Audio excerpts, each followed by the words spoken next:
Good night. Everybody have a good night. See you next week.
Welcome, everybody. How are we doing this evening? Well, what's going on, my brother? What's going on, man? You know what it is. Hey, it's Tuesday, man. And after that BTA that we took this weekend, that's right, we took some belt to ass from the New York Football Giants. Man, what can I say? I'd be like, it's like somebody shit in my cereal this morning. That's exactly the way I feel. So what's going on, brother James? What's crack-a-lacking? Welcome back, James. You know, I've been, yeah. You know what? I've been gone, but I ain't missed out on a fucking thing because we ain't won a fucking game since I've been gone. So it don't really make a damn difference. Yeah, our football team is fucking just awful.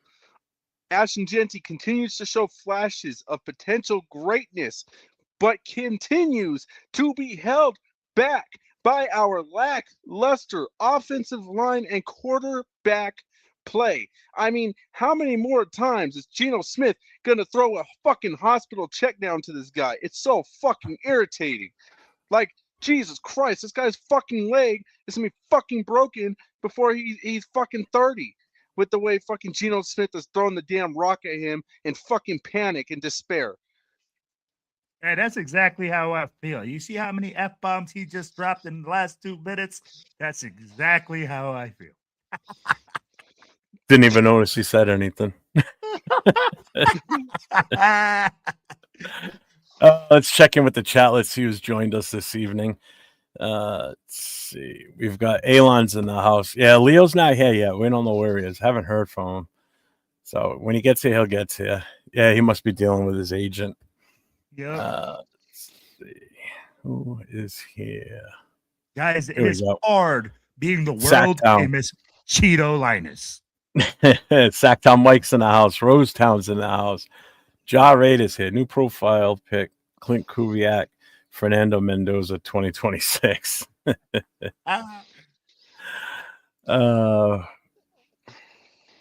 bro. Will, where's the bag? Look up for the bag. The bag's so been retired. Now, bro. It has to be retired right now. Yep. Daniel Berry's in the house. What's going on, my guy? Israel's here. What's up? Accelerator's in the house. Raider Travis is here with us. What up, baby? Genty has 1,200 rushing yards. Imagine with O-line he would have had. He doesn't have 1,200. He's got 1,200. I think he's got 1,200 combined. Total scrimmage yards. Yeah. Dixon Sight is here with us today. What's going on? So that's the chat. So we're gonna get right into it. Raiders 10, Giants 34. Straight BTA. Just call it what it is, Jeff. We took BTA from the shittiest team in the league. The New York Football Giants came into Allegiant Stadium, took off their belt, put us over their freaking knee, and put that belt to ass all game long. That's exactly what they did. Yeah, but technically they weren't the worst team. We really were the worst team. So we took that. We swiped that title from them without even trying because we didn't try worth the shit in the game. So yeah, definitely belt to ass. There's no two ways about that. I mean, was there even any bright spots in this game? I mean, Max was out. Bowers was out. Mostert was out. Jeremy Chin was out. It's so many guys that have been put on the shelf for the rest of the season. Then just Genty looked okay, but still, Betch. Oh, that's it. Betch was inactive on this. Thornton was out there. He caught a few, but goddamn, is this season over yet? Yeah, you know what? Watching that game, it honestly just screamed one or two things to me. And honestly, it is. I think it only screamed one thing. What horrible. I think what I undertook the most from the beginning of that game, seeing how many people were inactive and all these things, is clearly Pete Carroll has lost the trust of the team, for one. Okay, because as soon as the game even starts, I mean, the team has absolutely no energy. It looks like we had just truly given up on ourselves before we even walked out the tunnel. I mean, I've seen videos of them, of our players walking to the game, walking into the field to start the game, and there is nothing there. You don't see anybody running. You don't see anybody jogging. You don't see anybody with any kind of sense of urgency to get out there and play. You do not. Everyone is just walking, taking a stroll of their life, like in the middle of the park on a goddamn Sunday morning. I mean, let's just be honest. I mean, from the moment the game started, first series comes, and it's just punt after punt after punt after punt. And I mean, it's horrible. You know what I'm saying? Like, poor AJ Cole, man. Like, if there's anybody who's done a lot more than they expected, it's that guy. That guy's been punting freaking at least 15, 20 times a game, damn near, it seems like. I mean, it's pretty crazy. I know his best player on the team's a punter. Yeah, I know AJ Cole's leg feels fucking annihilated. I just know that for a fact. His leg has to feel fucking annihilated, given all the punts.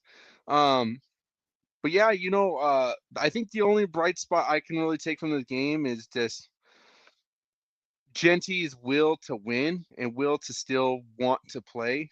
But unfortunately, and the reason that sticks out so much is because everyone else around him had just given up. I mean, everyone else had given up. Genty, to me, when I watched that game, on the offensive side of the ball, the only people that seemed like they were even trying to still play, like for a legitimate cause, would have been Genty and maybe Thornton second. Other than you're giving too much credit with Thornton. And I think Thornton still looked a little lazy on it, but for the most part, I'm gonna say Genty is probably the only guy that's really still trying to do something, and I think that's because he's just staying true to himself. I think Michael Mayer was actually showing that he was. I mean, he had 5 targets, 4 catches. I mean, Michael Mayer kind of needs to, because he's working his way to the bottom of the damn depth chart with all his absences and shit. Regardless, right, James? Like you said, hey, we did see some bright spots, but this game, we lost this game before we even came out of the tunnel. Okay, Let's be honest. Everybody said, "Hey, what is going on, bro? We have lost this team." They forgot to get on the plane in Boston after game 1 of the year. They forgot to get on the plane and go back to wherever they came from, because, bro, we've been taking straight BTA since then. No, like this team, bro. We fucking barely beat the Titans. Don't sit here like we gave them belt to ass. We sat here and literally looked at each other and said, "Oh my God, we won this game." Yo, at the end of the day, man, I'm gonna tell you like this: Askin Genty is a fucking dog.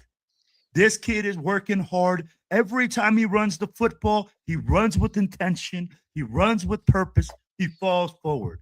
Our offense, Pete Carroll came out and said it. He had a successful game last game. And what is the first thing that he says? "Oh, we're not going to do that in the game plan next week." What the fuck are we doing? And this is the whole problem. We have no identity, bro. It's like we're an ostrich with our head in the ground. We literally have our head in our ass. We say we're going to run the football, and the kid gets less than 16 carries. You can't do that, man. When you're going out there and the New York Football Giants, who don't have an identity, who suck ass, come in there and give you that type of ass whooping, that just shows you how unprepared your football team was. Guys were running wide open downfield. Bro, my grandma could have lined up in the backfield and thrown some completions. It was terrible. Guys running into each other in coverage. Everybody goes like, what are we doing? I was trying, and so another player, I could not figure out what the hell Palomel was doing. All right, hold on real quick. Shout out to the Raiders starters with a $2 super chat. We don't care about these games we getting paid. That's what it seems like.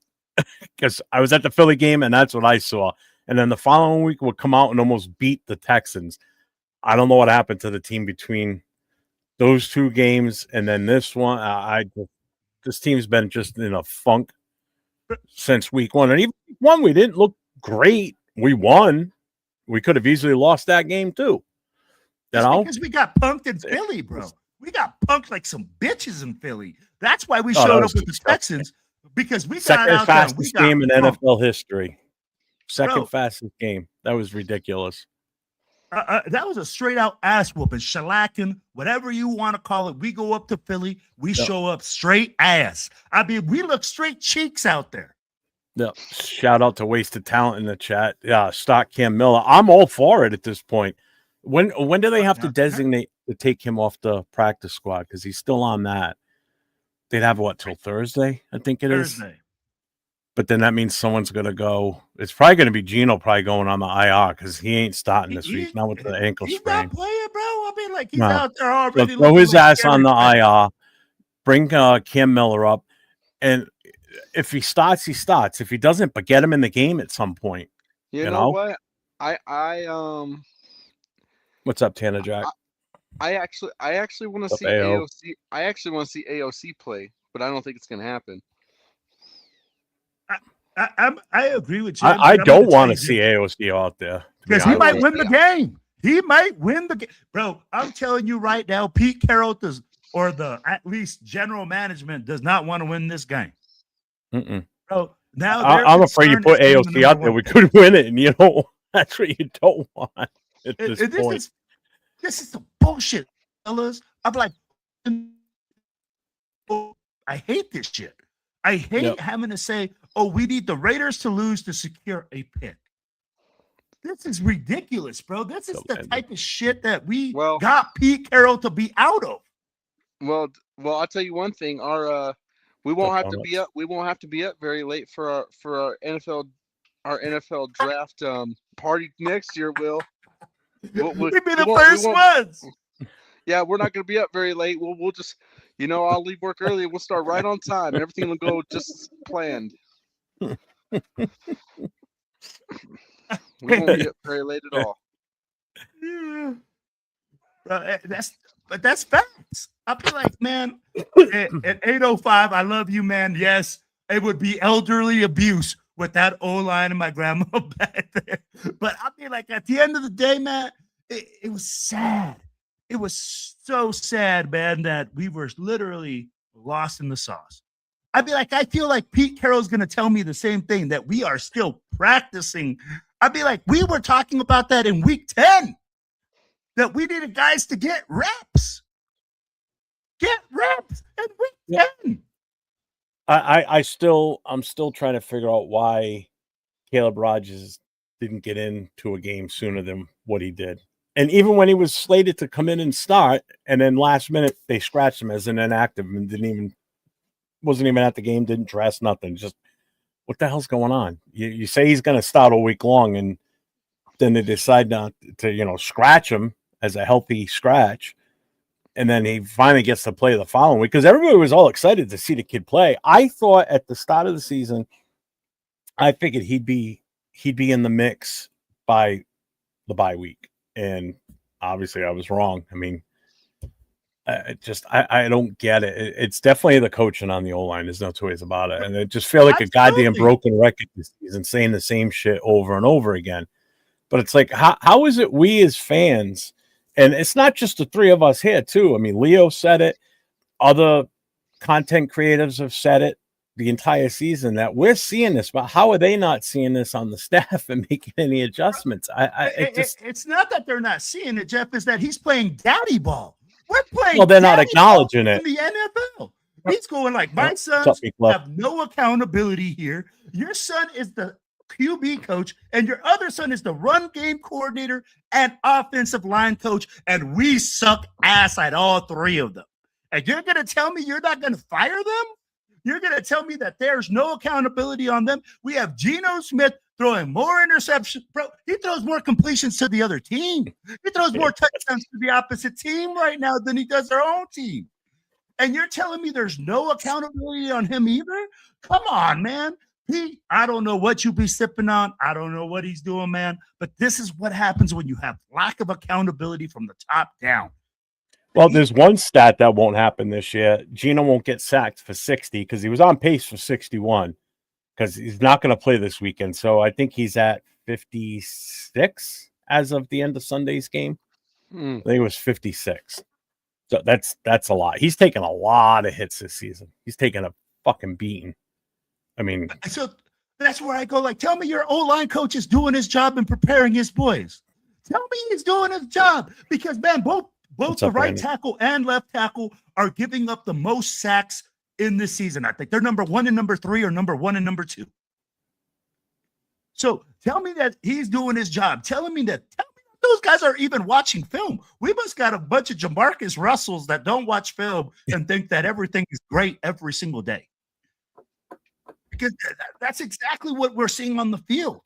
Bro, we saw right guards and left guards get bench pressed 3 yards deep into the backfield consistently this year. No, they're getting overpowered. The footwork. I mean, it's just some of the basic stuff too. When you look at the O-line, the bad footwork, the over pursuing, the missed blocks, just everything in general. It's like, where do you start? I mean, you watch. Blocking the wrong position player at the wrong time. Not picking up the blitzing linebacker that comes blowing up the middle and untouched. That's my famous gripe about Jordan Meredith. It's just been you guys are right. I mean, it really has been atrocious. I mean, quite literally watching our offensive line kind of reminds me of when you're playing Madden and, you know, your fucking center gets injured and they give you some fucking random dude to play center and you just keep getting mowed over every other fucking play and you can't do anything the whole game. I mean, it's just been hard to watch, especially with Powers Johnson being injured. I mean, it's just been fucking, if you thought we were bad with Powers Johnson on the field, dear God, without him, there's no possible way we are in any position to even try and move on from that kid. I'm just going to say it just like that. I think something else I learned, I think Dylan Parham's got to go. I've seen enough. It took you this long to say that? Well, hey, he hasn't been on in 4 weeks. 3, 2 and 2.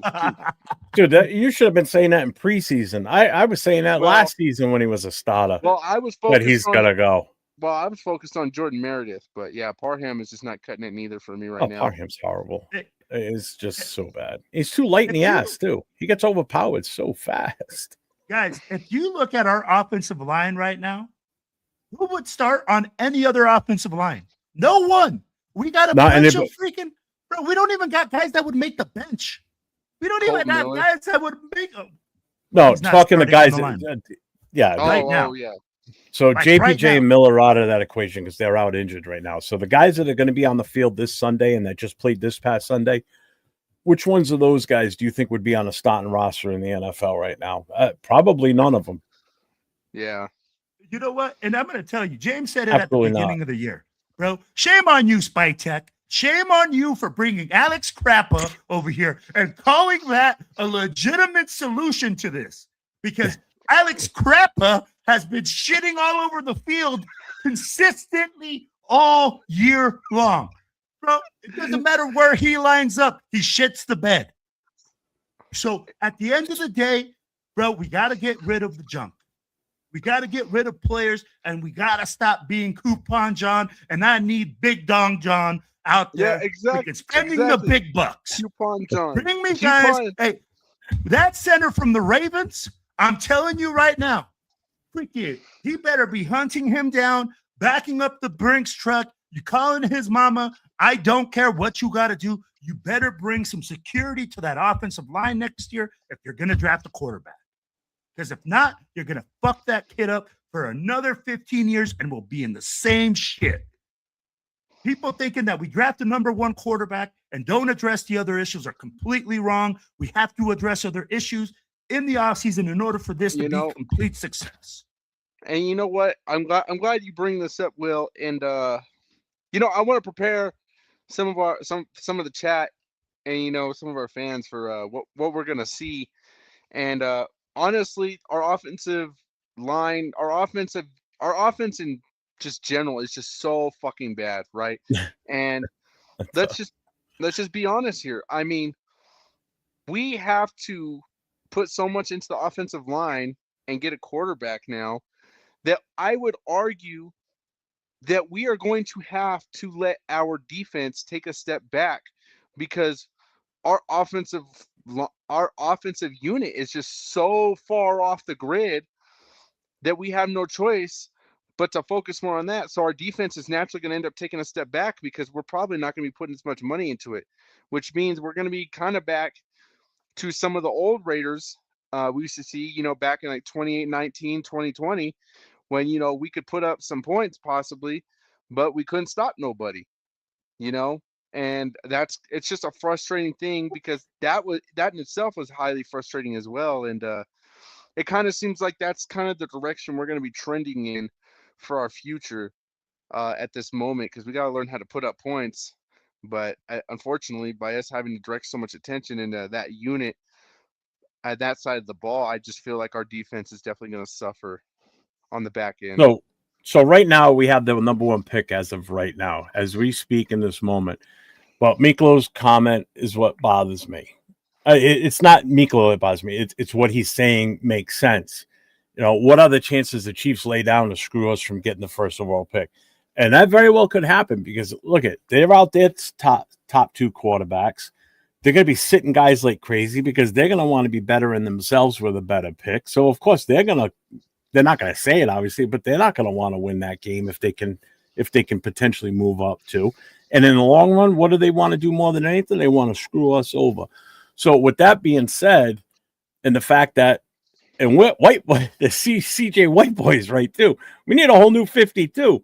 So this is all shit that's going to just cost us. If we end up losing this game or winning this game this weekend to the Chiefs, that's going to screw us over big time because there's other things we need to have happen in order for us to solidify that number one pick. There's a whole breakdown of stuff. And it's quite extensive what really needs to happen to secure that number one pick. But now the whole thing is we had the number one pick. It's tough to sit here like people asking, who do you want with it? Look, until we know what's up with the coaching. So right now, best case scenario, we know we need an offensive coordinator if Pete stays. That's one thing we know we need. So until we decide what's going on with the coaches, to try and come out here and say, this is who we're going to take, that's a tough thing to answer. Because do you go with a Mendoza? Do you go with a defensive player? Do you trade that? I think there's so many different options. I honestly think that I think any way you look at it, I think it has to be Mendoza. I really don't think you have another option.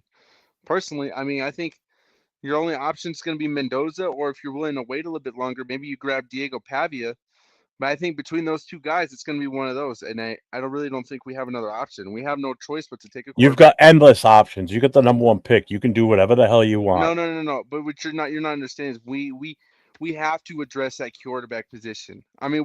We cannot risk the whole second, third round, fourth round, fifth round, sixth round quarterback. We just can't. We're past that. We're so far past that. And I want to just say one real quick, it really pisses me off. We're in this situation, and I'm watching Shedeur Sanders ball out in fucking Cleveland right now. that really pisses me off. I just want to say Oh, that. wait. Whoa. Time out. I'm just gonna put that out there. Your thought Hey, hold process on. or your assessment of balling out. Please elaborate because he ain't balling out. I'm sorry. Go ahead, elaborate Shedeur because I Sanders think having you're some pretty completely good wrong. games. Look, hold on. That's Look, not balling out. Pull up the statistics. Okay. Hit me with the statistics. Okay. Yeah, I gotta hear this. So versus the Steelers, he threw for 186 yards, a touchdown. Balled out in that game, huh? Wow. Him and Gino side by side, line them up. Jesus Christ. You're not going to win this argument, James. I'm telling you right now. But I'll tell you what this is with Shedeur. Do you think he would be having the same success if Pete Carroll was coaching him and he was behind this offensive line? No. What Shedeur is benefiting from is that he has players around him in Cleveland and a really good fucking defense that is able to get them wins. You know, and let's just be honest. Right now, James, we are a fucking shit show. And he's in a much weaker division, too, than what we're in. There's nobody, bro, that can come into this team right now and fucking win games. Not with this play calling. Not with this offensive line. Bro, this team has already packed. Bro, I think they packed it up like week 2. Like I said, bro, they forgot to leave Boston. And after that, we ain't seen that same team twice. And unfortunately, I agree with you. Raider Nation is starving for a solution at quarterback, right? But this is where we go and we say, it depends on the head coach. What's your conviction? What's your thoughts? Who's your guy? If you really believe in Mendoza and we're going to ride with him, that myself as your GM, because Spytech should hire the head coach. Let's not, we got to unfuck this whole situation where we're hiring people from, one guy is Tom freaking is his boss and the other guy is Mark's boss. No, motherfuckers, there's only one boss. That's Raider Nation, and that's the Raiders organization. That's it. It's not Tom Brady. It's not this other guy. There's one boss. There has to be one boss, and whoever it is, you better make it loud and clear. If it's Spytech that the coach has to answer to, then Spytech, that's who the coaches answer to, and Spytech answers to management. But we got to make a clear fucking cut right there. GM has to pick their coach. You ride with your guy. GM goes like, hey, man, you know what? We need to move back, get more picks. We're going to address it later on. Then let's ride with it. If he goes like, hey, Mendoza's my guy, then we do that. But at the end of the day, man, we need a guy that's a leader, a guy that's going to be at the front of the helm. And whoever it is, the coach has to say, the head coach, whoever we choose. I don't know about what you guys think, but that's just my opinion, guys. Are you done? Are you done with the Shedeur stuff? I mean, I want to hear the rest of his balling out season. You stopped at one game. So where's the rest of his season?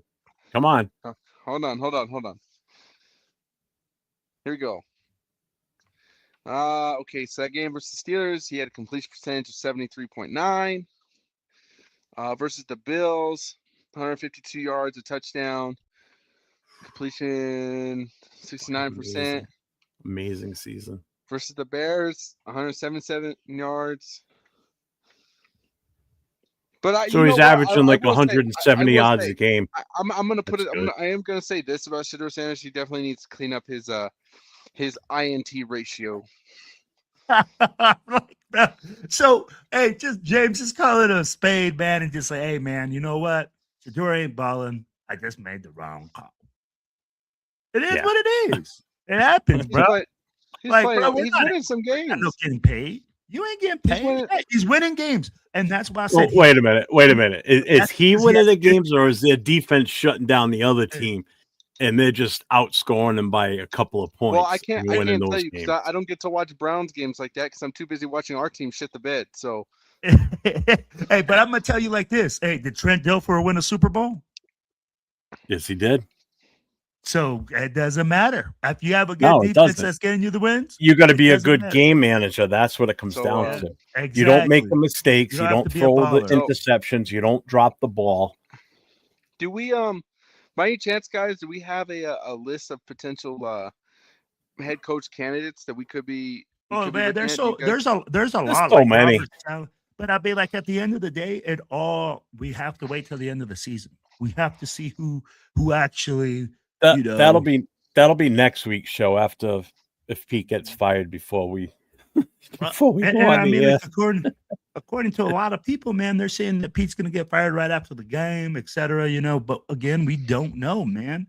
And this is where it's hard because the Raiders have always been so wild and irrational on some things.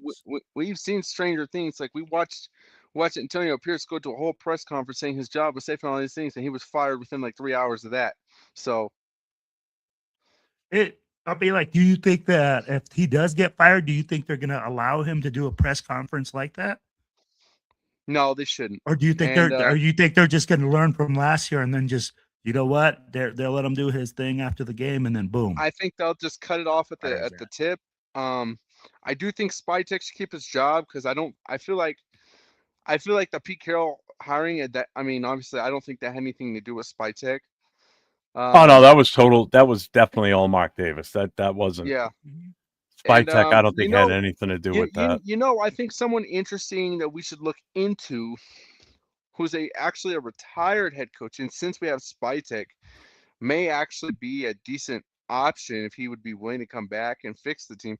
I think we should look into the idea of maybe trying to convince someone like Bruce Arians to come out of retirement. Oh Jesus, dude! If Bruce Arians came from the Bucs organization to the Raiders, bro, shit. That would be fucking amazing. Bruce Arians is a hell of a fucking coach, but he's an older guy. Are you really going to go through another I don't want him with a guy in that age? Coach, I don't want a retread. The only retread I would accept as a head coach would be somebody like Robert Saleh. That's it. I want someone that's never been a head coach before, and I would prefer an offensive-minded head coach. I think my if I had to put my top three together of what I'd be okay with, I think number one, I think number one for me would probably be Bruce Arians. I think two. I'd probably go with Saleh number two. And then I think you seriously want Bruce Arians in here as a head coach? Yes, Bruce Arians is a beast. Bruce Arians is a great coach. And I don't see it, but and number fucking three, if we can't get none of those two, give me Chuck, you goddamn. No. Okay. Yeah. So, we're doing the show without James the rest of the show. I am not sitting here and even going to try and defend the reasons why we don't want fucking Chucky back here again. Are you shitting me? You think it was bad with what just happened this season? Bring me back. You're done. You can't have a head coach that has a direct straight line to the owner and bypass the GM and everything. That just creates even more destruction within the organization. Because as soon as Spytek wants to do something and he doesn't like it, he's gonna get on that elevator, take that shot right up to fucking Mark Davis's office, whisper in his ear, "Hey, Spytek's trying to do this, but I don't want to do it this way. I want to do it my way." And guess whose side Mark Davis is gonna take? He's gonna take fucking Gruden's side. He ain't gonna take the side of Spytek. So no, Gruden 3.0, absolutely not. Absolutely not. What's up, Cisco? Hey, I'm just going to put it like this. Hey, give them the Raiders. Give them the Raiders there, Jeff. Do we got the Raiders button here? Yes, we do. Oh, wait a minute. Yeah, I do. Raiders. There we go. Hey, I'm going to tell you like this, James. What the fuck are we going to get with Chucky 3.0 that we didn't get with 2.0? Like literally, man, I love you to death. Yeah, well, let me tell you something, Will. I'm not into dreams. I'm into nightmares, motherfucker. That's what I'm into. Yeah, and bringing him back would be another goddamn nightmare. Are you fucking kidding me? He drafted terribly. We're not in a position that we got a GM that's strong enough to hold a guy like Chucky back. So we're asking for another formula, bro, of disaster. again, the head coach making all the draft pick decisions, making all the cap room decisions. Come on, bro. Come on. You know better than that. What's up, I Jason? feel like you could see it into the future with your glasses. Yeah, fuck. You If we're can gonna tell bring me you Gruden back, we're gonna bring Gruden back. We might as well bring Art Shell back too, right? Why not? Let's bring all the oldest coaches back that we can bring back. I mean, what the hell? They're all younger than Pete Carroll. So what the hell? I'm not into Art Shell. I'm more into like Hugh Jackson and Tom Cable. Dude, what the hell happened to you for the 2 weeks you weren't here? Did you just like fall out of the stupid tree and hit every goddamn branch on the way down? Because, dude, your takes are just—they're not even good. Well, I don't know, man. That's Cisco, So, I know Cisco agrees with me on Hugh Jackson. I know Cisco agrees with me on Hugh Jackson. Bro, he's been so long at it. Dude, Madden didn't. Why not? So I'm going to tell you like this. I like when you brought up Bruce Arians. I do think Bruce Arians is a game-changing coach. He changed the culture in Tampa Bay. I will say that. I think he can do things like that, and he's an offensive-minded guy, but he's not a long-term solution. No, we need a long-term solution here. We need a guy that's going to be here for a while. Bro, we are Hugh Jackson, bro. Hugh Jackson is not known as a guy that changes the culture. He's not known. He's an offensive, innovative guy. Do you want him back as an offensive coordinator? Do you want him back here so when Mark Davis's passes, he can be out there crying on the sidelines for that too? Is that you want Hugh Jackson back for that? Bro. Yeah. Man, you got to get up to the times, James. Man, these old coaches ain't cutting it anymore. We just saw what happens with old coaches. We just went through a season. Hugh Jackson single-handedly revived Jason Campbell's career. That season revived Jason Campbell's career. Yeah, and what do you mean revived his career? What did he do after that? Bro, I have no comment. I have no comment after that. That's when he ended up getting injured and retired. Oh, but it changed his career. He went to another team and won a Super Bowl then, right? That's what I'm expecting you to say. You understand how many games the Raiders had won at that point. I think the Raiders, when Campbell went down, were like 6-4, 7-4, some shit like that with Hugh Jackson. And then after Jason Campbell got injured is when we fucking went on we started going back on the 8-8 trail. He was also the guy that brought in Carson Palmer too. Carson Palmer didn't do half bad neither.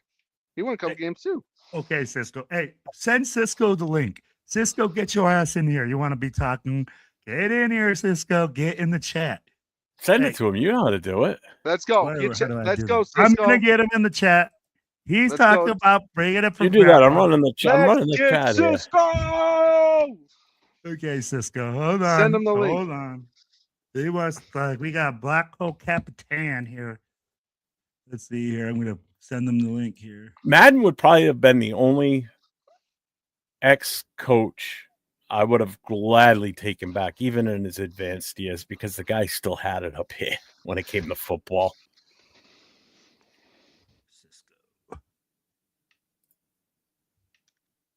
Oh God, Gruden! If we fucking, I can't believe you even threw that name out there. Oh man, what's wrong with Chucky, man? 3.0. I don't need that, bro. We don't need Chucky. All right, hey Cisco, I sent you the link on your Facebook page. Hopefully, you'll be able to join us.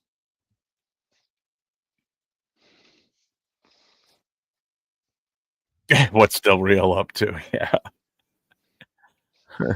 Yeah, here we go. Are you not entertained? Yeah. You know what? I forgot to do here. Hang on. This is for where is it? Yeah, this is right for there, Jason Marshall. I like that. You got nothing. Get the frig out of here with Chucky. Are you shitting me? We were 8-0 at Campbell as QB and Hugh head coach. Where wrong was he brought in Carson? Yeah, exactly. What is wrong with Chucky? Yeah, right. What's wrong with Chucky? What's up, Bill? What's going on, man? Tom Brady looks at Gruden one time and says, "Fuck out of my office, security! Get this man the fuck out of my office." What's up, Raider Ryan? What's up, man? So I want to get you fired up even more now, James, because I want to hear what your take is on this. So we're going to move on from the whole number one pick thing, because obviously we got to wait until this weekend's games are over, which all the schedules are out now. We're playing Sunday at 4:25. So that's already settled. There are 2 or 3 games on Saturday too, I think. One of them's Pittsburgh, Baltimore, or they playing Sunday night. I forget. Anyway, so let's. It's the game of the week. Let's bring this up. What do you guys think about him possibly? No, dude, you can't do this to this man. You cannot. I know. I'm just saying that there's rumors. I mean, we got to address it. I mean, what's your feeling on that? So I'm gonna tell you like this: we cannot do this to this young man. He has worked he's gonna join us. He's just gonna join us by voice, guys, because he says he's moving a lot. So, hey, okay.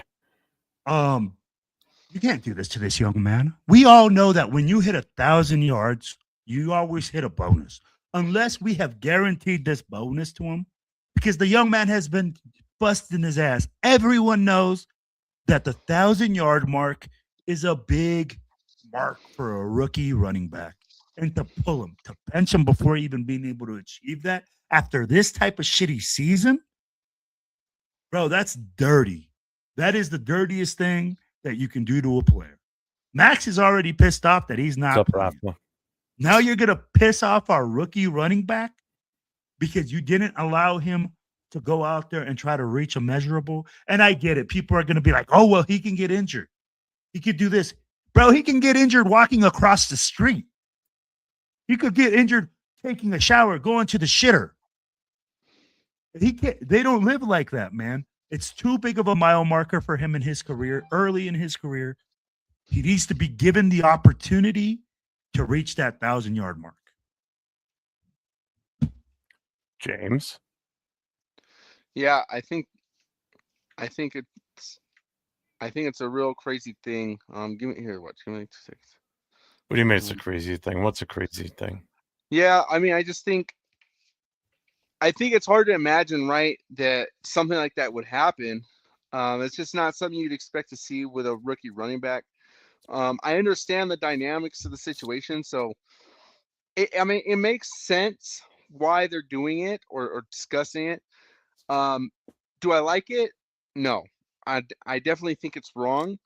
After all that Genty's done and how much Genty's tried to be the bright spot on this team, I do think the organization owes it to him to make that call if he wants to play that last game or not, for the sake of his stats and his accomplishments. And I would. Oh, I wasn't laughing at you, James. I was laughing at 805's comment. You're good. I honestly, I would argue here that if our offensive line was even halfway more decent, that Genty would quite literally be in the running for Rookie of the Year.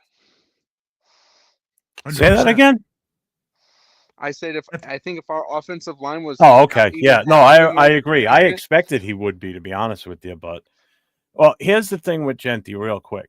So right now he sits at 888 yards. He needs 112 yards to hit that 1,000-yard mark.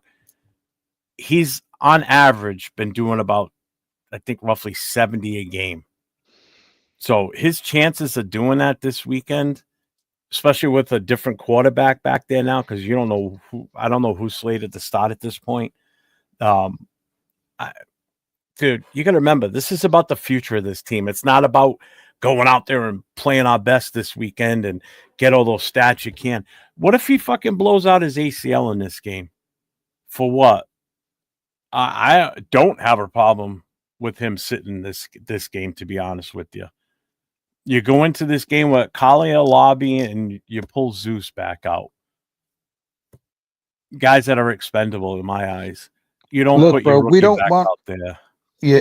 Yeah, we don't want him to turn into Booby Miles. Yeah, exactly. For what? You know?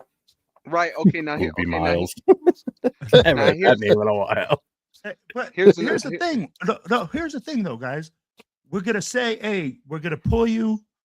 We're not gonna, and we're talking about injuries. Like I said, you can get injured doing a bunch of different things. No, I get just that. not just. So at the end of the day, like if you pull this young man, you better guarantee him that money that he gets at 1,000 yards. Because if you pull me before I get I paid, agree. Yeah, I agree. you know, before I work get paid, something bro, out. At least work Mhm. something out. Yeah, work because there's something that out. bonus that you get at 1,000 yards. Everybody knows it. They get a bonus. Yeah. So I I'm agree. like, bro, you fucking with my paper. You know, that's exactly what I would be thinking as a player. You're messing with my livelihood. You're messing with my paper. and you know what? I'm gonna add to this. I do think if Genty plays his game, I do think he accomplishes 1,000 rushing yards because let's be honest, the Chiefs are not playing great football right now. Their defense is not playing great football. I'm not worried about their defense And allowing us to get I that. just- I'm more worried about our offensive line opening holes to let him get that. That's the Yeah, problem. well, here's my Yeah. thing. I don't see the Chiefs defense really getting back there like that, not this late in the season. I'm pretty sure they're going to shut down a lot of their starters on that side of the ball. So I quite literally don't see a problem with throwing Genty out there, letting him get to his mark, and then pulling him back out and saying, okay, you're done. I can see that. Right, Ryan. There's just rumors out there that he may or may not. So we just had to bring it up. We figured we'd discuss it. So you better pray to God that nothing happens to him. That's all I got to say, because anything that happens now is going to set him back next year, injury wise, depending on how No, I bad it is. got you. I agree. Yeah. You know, just the same reason why when Colton Miller was back practicing, I'm like, why at this point? You know, these guys, Max being taken out off the starting lineup, Brock Bowers, these guys mean more to us for 2026 than they do for these last couple of games of this season. There's no sense in putting these guys out there in harm's way when the game's violent and you know, injuries happen all the time. If you can prevent it like if we needed this game to make the playoffs, by all means, everybody's freaking playing. I don't give a shit. But for what reason are we even want to put these guys out there? But at what You know? capacity was he practicing really? Like, was he going all in, or was he just kind of, all right, hey man, you know, let me just get my stamina up. They had him down as he was limited in practices, but it was still looking because they still had to make a decision to activate him off the. He's designated for return, but they never fully activated him. So, but there was always that thought that he may end up getting into at least this game possibly, because Pete Carroll said last week that he wasn't going to play against Giants. The Giants. Yeah, I had to forget who we just played. And I mean, like, I think Bill just said he looked up the contract and there's no incentive. He's not incentive based or performance based. So if that's the fact, if that right there is it's not, then you can do that. Then you say, hey, man, you don't let him play. You protect your players. You protect your investment. But at the end of the day, like I said, hey, if there is, then you either got to get the man paid or you got to make the commitment to run the football. You know, because again, man, it's not like they're looking at it as, oh, you know what? I know these players, bro. They know that their investment in the team is as much as the team invests in them. And let's be real, in the NFL, it stands not for long because they ain't committed to you that long. No. And Jason Marshall's right. The last couple of weeks, he said he's been calling to shut down some of our core players.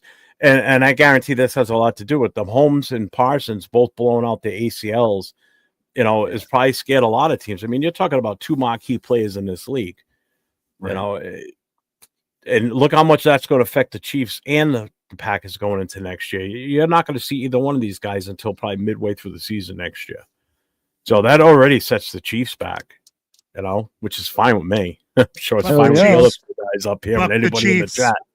Yeah. It's like, yeah, I don't want to see guys get hurt, but shucks. What's up, you that know guy? what, though, Jeff?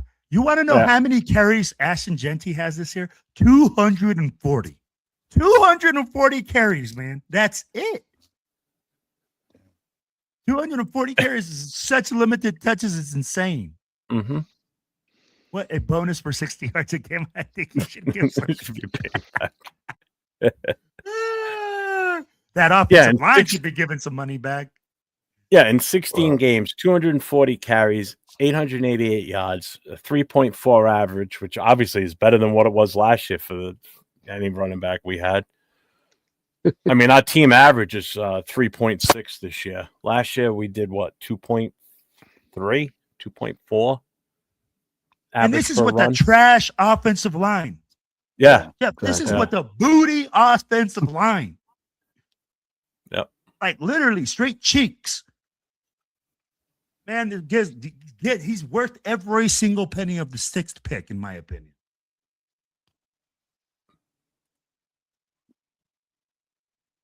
Well, then let's get into this one because I think this is going to be another hot topic. Now, this is something I've been saying since before the draft of the 2025 season. So we're going to talk about it. We're going to talk about Max because that's actually starting to be a hot topic again. I've watched a lot of shows today, and that kept popping up. And I'm sitting there going, I've been saying this for the longest time. You take what you can get. If somebody calls and they want to throw their hat in the ring, you listen. And if it's too good of an offer to pass up, for the betterment of the team, you almost have to take it.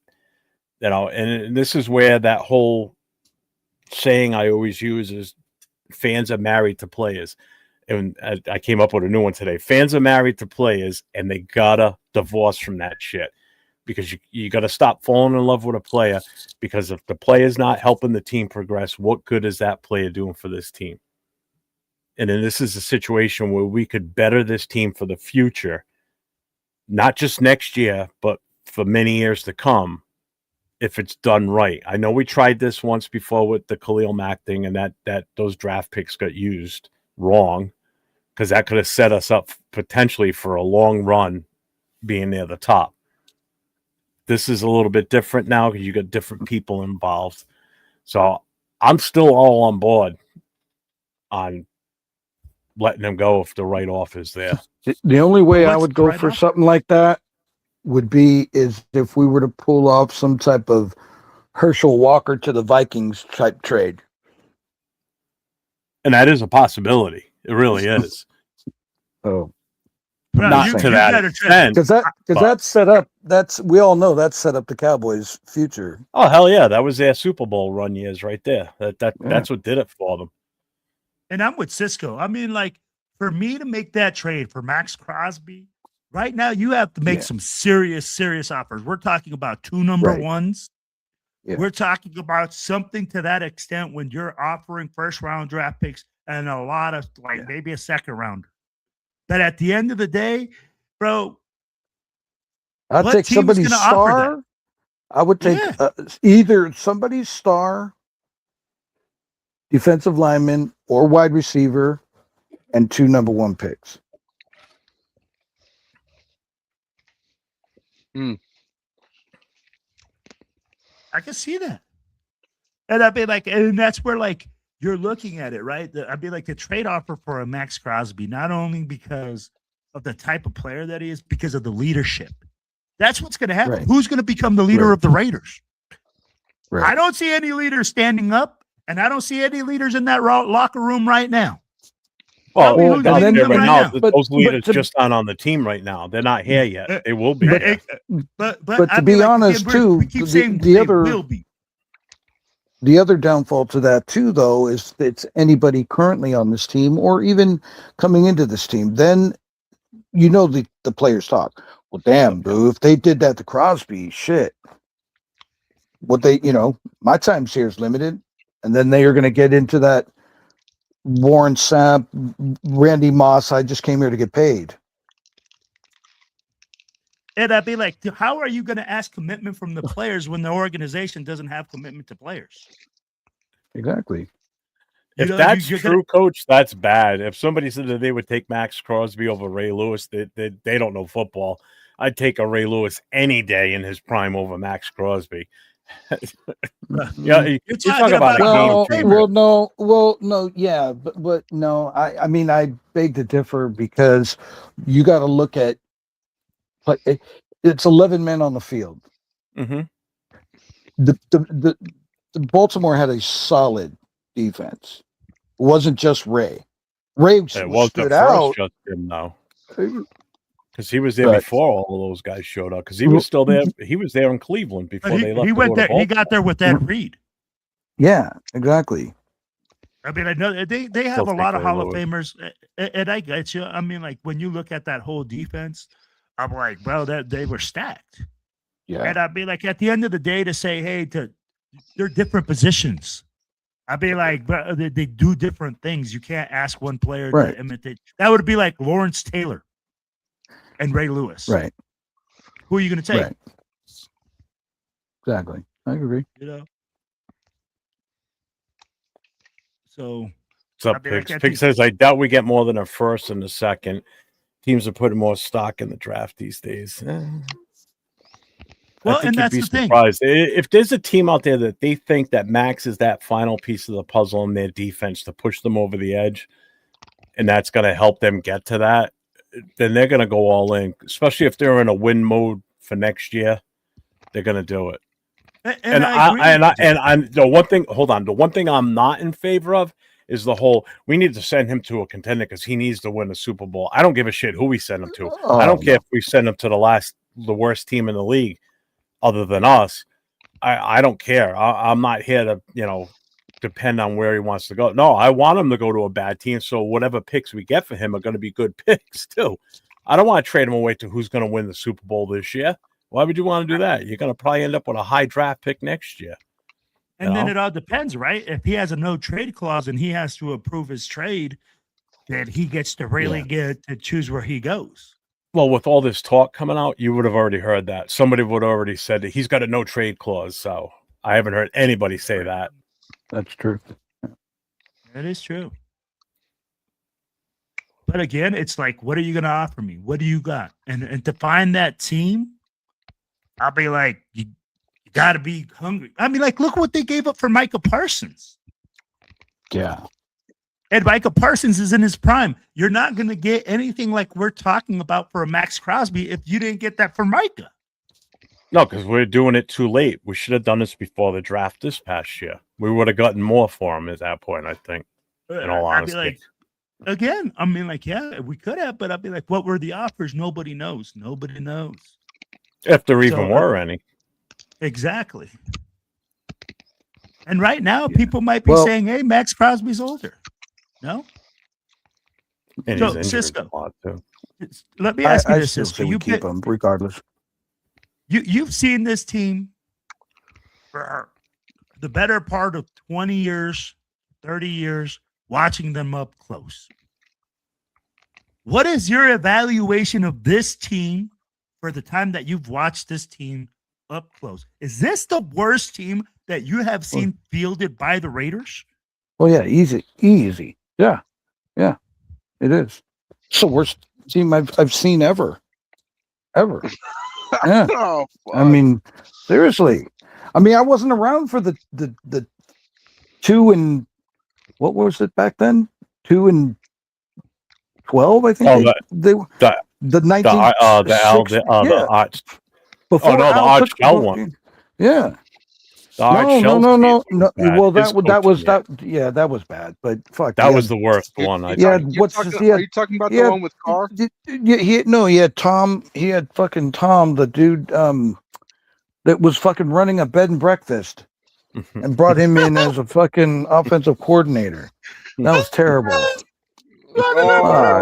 You bring him in 2 and 14. He said bed and breakfast, and you bring him in as your OC. Hey man, I can do anything. I stayed at what's that hotel at the Hilton or something like that. I'm off the See, like what Cisco's talking about. He's talking about like the very early years of the team, which makes sense because we were just starting out. Was. But if you go to once we've been an established team and everything, Art Shell's season, his second go around with us was the absolute worst until this year. And I even said last year I thought it was almost equal to that. But I would take another year of last year versus what we just went through this year. At least last year we showed promise. This year, I mean, like I said, that's why I brought up the assistant coach, and I can't remember his name, who Shell brought in as I want to say, I think it was the offensive coordinator, and he was fucking running a bed and breakfast. No, that's what our offensive coordinators are doing. Obviously, freaking, Carroll's son got some side business because he ain't coaching the O-line or the run game. I'll be like, at the end of the day, guys, what we're saying is Cisco just said this is the most pathetic team that he has seen put out in 30 years. Yeah. That is a tall order for this organization to say that this is the most pathetic team. We haven't been good in 22 years or something like that.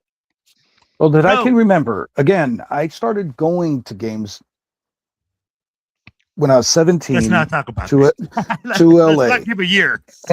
And bro, 1987, I started going to games in LA and watching games prior to that, younger. So yeah, this is the worst fucking team I have ever watched. Since 1987? Honestly, bro, since I remember watching the Super Bowl. It's Washington. I was watching Raiders football then, and we were good then. So yeah, since I can remember, this is the worst team I have ever watched play the game of football. So you and Jeff, which are the two older statements on this, bro, you guys both agree that this is the most pathetic team. Elder statesman. They'll call us old. Oh, that's okay. But both of you agree that this is the most pathetic team that has been out there. And Pete Carroll is at the head of this. Yeah. Right? And the guy that we thought was going to be the answer. So at the end of the day, man, it's all comes back to one thing, in my opinion. It's coaching. This is bad coaching, bad everything all the way around from the beginning of the year. Bro, we have had some shitty coaches in those years. From 1983 till now, we have had some shitty seasons, some shitty coaches, but this has been the shittiest of them all. Oh, yeah. Well, I will say this, though. Tom Walsh was that said it, but I don't remember. Yeah, Tom Walsh, exactly. Yeah. I said it was Tom. Yeah, Walsh. Yep. Yeah. Yep. Tom Walsh. Fuck was I gonna say? Oh, yeah. Fuck. Was it Jimmy Johnson? Yeah. Jimmy Johnson's first year with the Cowboys. Didn't he only win like 4 games? And then turned it around. Obviously, we just talked about the Marcus Allen the Herschel Walker trade. But we have seen people turn organizations around their second, third season. The dude in fucking Detroit. Cisco, you really think Pete Carroll has 3 seasons, bro? He's gonna be in a casket in 3 seasons. No. I know. But I would say at least give him one more. Give him one more year. Who are we going to go out and get? Honestly, who's going to want to come to us? Honestly, unless you're looking to get paid.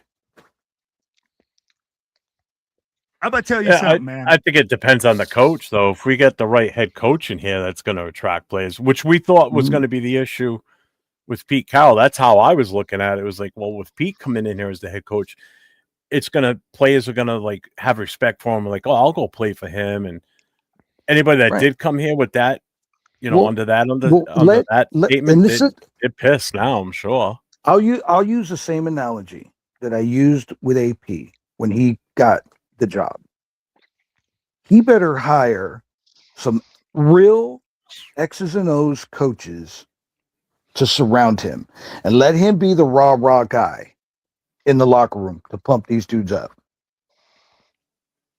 That didn't happen. So I think out of who Pete Carroll is, I think we can do the same thing.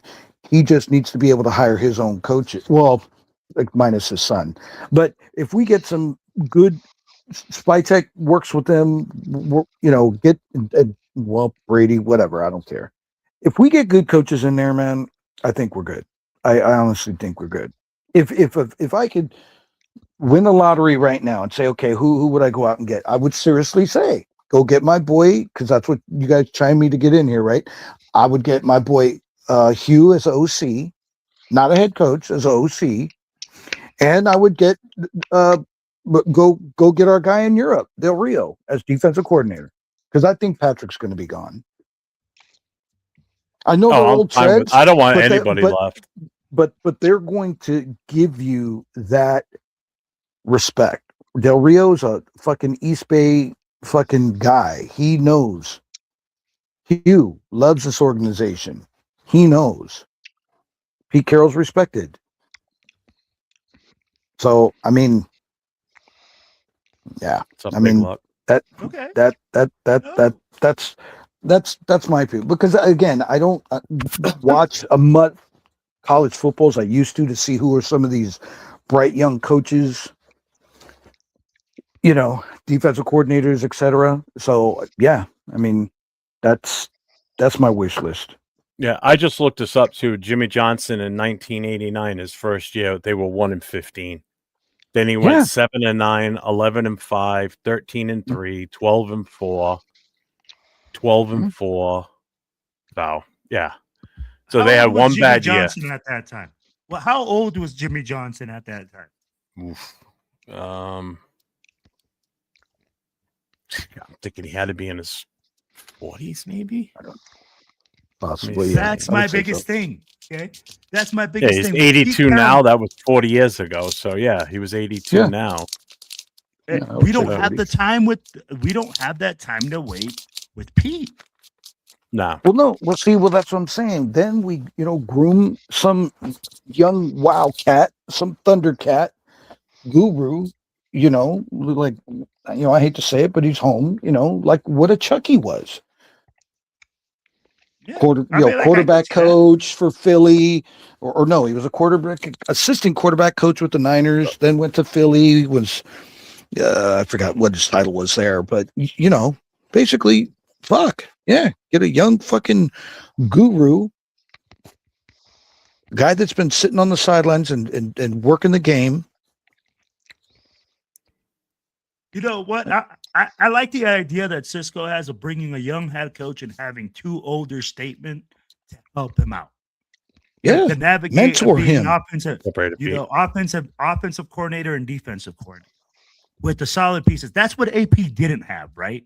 We all can agree that AP came in and you bring in freaking Luke Getsy, who was straight ass cheeks with the freaking Bears. The only reason they led the league in rushing was because freaking their quarterback was running for his life consistently. And that's the whole reason we brought him over, because he had the number one running game, which was absolutely idiotic with the non-mobile quarterback. So I'll be like, I can see what you're saying, man. Bring in a young head coach, bring in two solid offense and defense coordinators that are seasoned.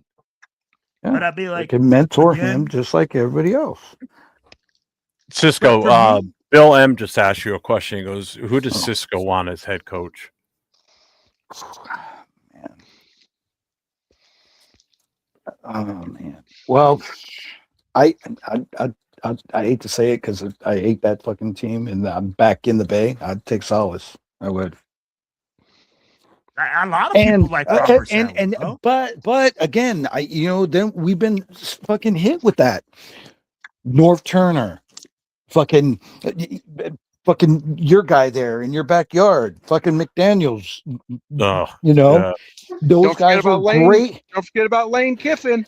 Yeah, those guys. Well, he did okay in the college ranks as a head coach, but I think there's some guys that are just coordinators. Oh, McDaniels is a great offensive coordinator. That's what I mean. That's what I'm talking God about. awful head coach.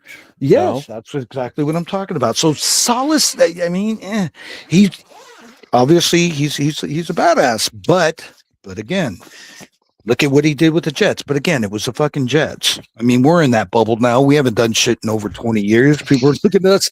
We're right there with the Browns now. I mean, come on. So you ain't that's lying.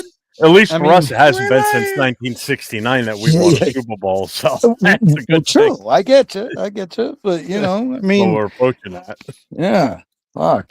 So that's my take. That's my take. Is I would love that guy. I love his energy. I think he's a very good coordinator. He knows the game. But you know, you're gonna roll that dice. I mean, I honestly I don't think he's going anywhere. I don't think he's going anywhere. You don't He think went back he's gonna there. get fired? I don't honestly, guys, seriously, I don't want Pete fired. I just think he made a dumb move by hiring his sons. And we all know now it was Brady's idea to bring in Chip. It wasn't Carroll. So where do we stand there? Okay. Maybe Carroll wanted somebody else. And they were like, no, I really want Chip Kelly, which I didn't. I thought it was going to be a great fucking move. But we all, it wasn't. Most people did, yeah. You know what? This right here, that right there. Oh my goodness, bro. That'll never happen. If we can bring Mike McDaniels, right? Or what is it? It's Mike, right? Mike McDaniels from Miami. Yeah, okay. From Miami? If the Miami lets him go and he comes to for Pete Carroll's offensive coordinator, woo, baby. I'll be like, hey, we could be racking up some major points with that dude. That dude can definitely make a play call. Guy that looks like Mark Anthony. Yeah. Yep, exactly. When he went to Miami, he started grew his hair out like Mark Anthony, and I'm like, dude, is that Mark Anthony? Anyway, but no, I'd take him. Fuck yeah, I'd take him. That dude's awesome. I mean, look at him and Houston's coach. He was the defensive coordinator. DeMeco Ryans. DeMeco Ryans was their defensive coordinator. Salas took over, and fucking Mark Anthony was their offensive coordinator. And then he got the job in Miami. Was Mark Anthony in Tech with the Texans? No, Slovic was. Bobby Slovic was their offensive coordinator. Oh, well, what was Mark Anthony? I thought he was. You sure? What was he? Mark Quarterback coach? Yeah, he's some type of quarterbacks coach somewhere, I think, before. I'll tell you right now. No, he came from the Niners. Mike McDaniels? No, I can't think of the coach right now, the current coach for Miami. Yeah, Mike McDaniels. Yeah, Mike McDaniels. Yeah. He came from the 49ers. Wasn't? Yeah, he was the offensive coordinator for the 49ers. Yeah. Before he got the job he's in part Miami. of the Shanahan tree. Yeah. He's part of the Shanahan tree. Yep. And that's where Saleh came from too. Exactly. Yeah. They both left around the same time. Could you see that? Bringing in Robert Saleh as like head coach and bringing Mike McDaniels as the offensive coordinator? Oh fuck. Oh, dude, that could be second. That could be real good. I'd be like, again, possibilities. I'm not saying that we are going to do that, but if that is a possibility, those coaches can reunite. Yep. And Jason Masha, you're right. Houston does have one of the if not the best defensive front in the league. They just had an off day against us because you wouldn't know by watching that game. Hey, not at all. Cisco and I were at that game, bro. Yeah. And I'm telling you. Hey, I was shocked when I saw. Bro, I was shocked that we lost. I was shocked for two reasons. One, because it's like I watched them play against Houston and like, oh my God, and shocked because what I saw personally in Philadelphia the week before, it's like, what the hell was that last week? I was texting Izzy from Space City, I think shortly after I got to my seat, thinking, okay, I know we're going to get bombed. Hey, it's my birthday. Where's the after party? So, but then the game we were going neck and neck. Exactly. We were going neck and neck, and I'm like, okay, well, shit, I might be staying. Yeah. Fuck. We were in that game. You take that pick 6 away, we win that game. Oh yeah, I agree. Yeah. I agree.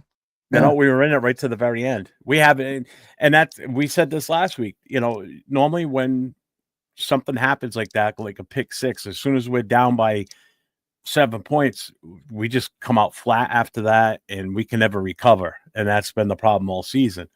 You know, this was the one time where we stayed the course, and the team actually went out there and performed to the best of their ability. You know, it was an impressive game. It's like, where's this shit been all season?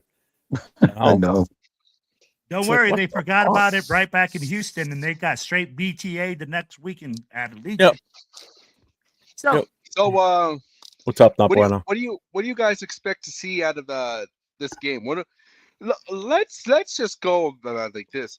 Is this game even worth fucking thing? Not a fucking thing. Serious, bro. Is this game even worth going to watch? Like, every game's worth going to watch. You know that. It's James, worth watching on the television. James, I will explain it like traveling. This. I'm going to explain it like this. Okay, when we James talk about traveling, you have to go to the games to feel the environment, to get with Raider Nation, and to build. It's a different aspect, right? I get that the game is shit. I'm going to tell you like this: the product on the field is terrible. But the environment and the camaraderie and the brotherhood and the sisterhood before the games, when you're in a different city, when you're in that environment, is absolute worth every penny when you do travel. Yes. You do get new. It's like I say, it's like I say all the time. It's like I say all the time. It's not where you're at, it's who you're with. And unfortunately, there's a little twist to it. It's where you're at watching this terrible game, it's who you're with and the camaraderie that Will was just talking about. Mm-hmm. Yeah, and I get it, James. Nobody wants to go watch the team lose. I hear you. We're a bad team. I hear you. We understand that, right? We're in the black hole, like we for sure get that.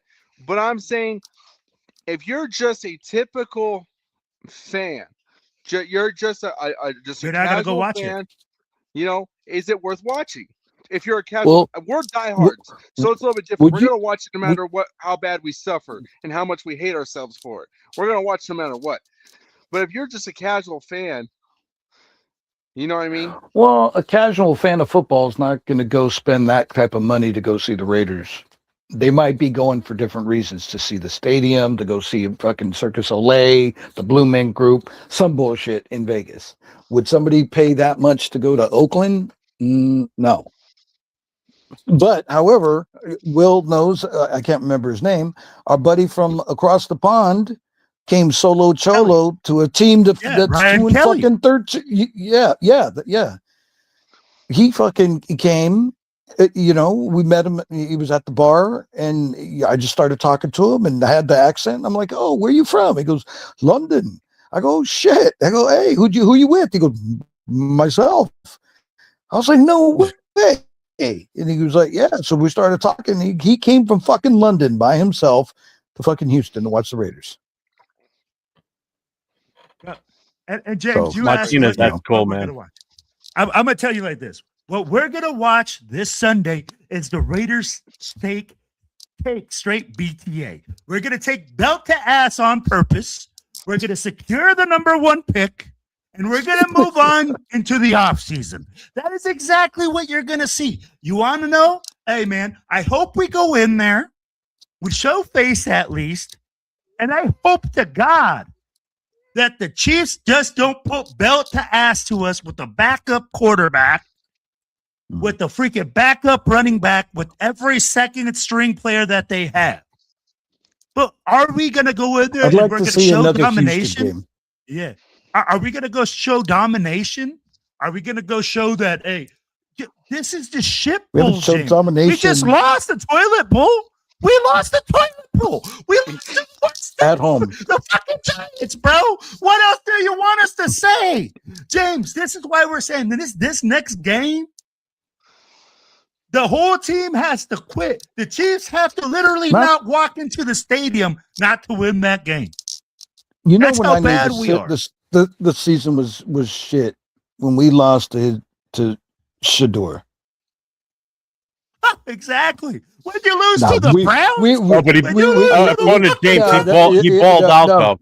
No, he balled out. No, he did not ball out. I'm just saying that because James was on here. No, he was terrible. He had a 50-something% quarterback rating. It was just that one pass. He had like 200 yards because of the screenplay. Yeah, exactly. So that was but I mean, come on. But when we lost to the Browns, bro, I was like, come on, like, dude, what's going on with this season? We're talking about the Raiders. We make Uncle Rico look like Joe Montana. Yep. I mean, like, if you don't, we're the fix-it game. We keep saying it, James. If you've been watching the show, the team circled the Raiders to turn around their season. No problem, guys. Yep. We got practice next week. We're playing the Raiders. I remember a long time ago, people used to do that for the Cleveland Browns or the New England Patriots, and now we're that. Yeah, well, Jeff remembers this.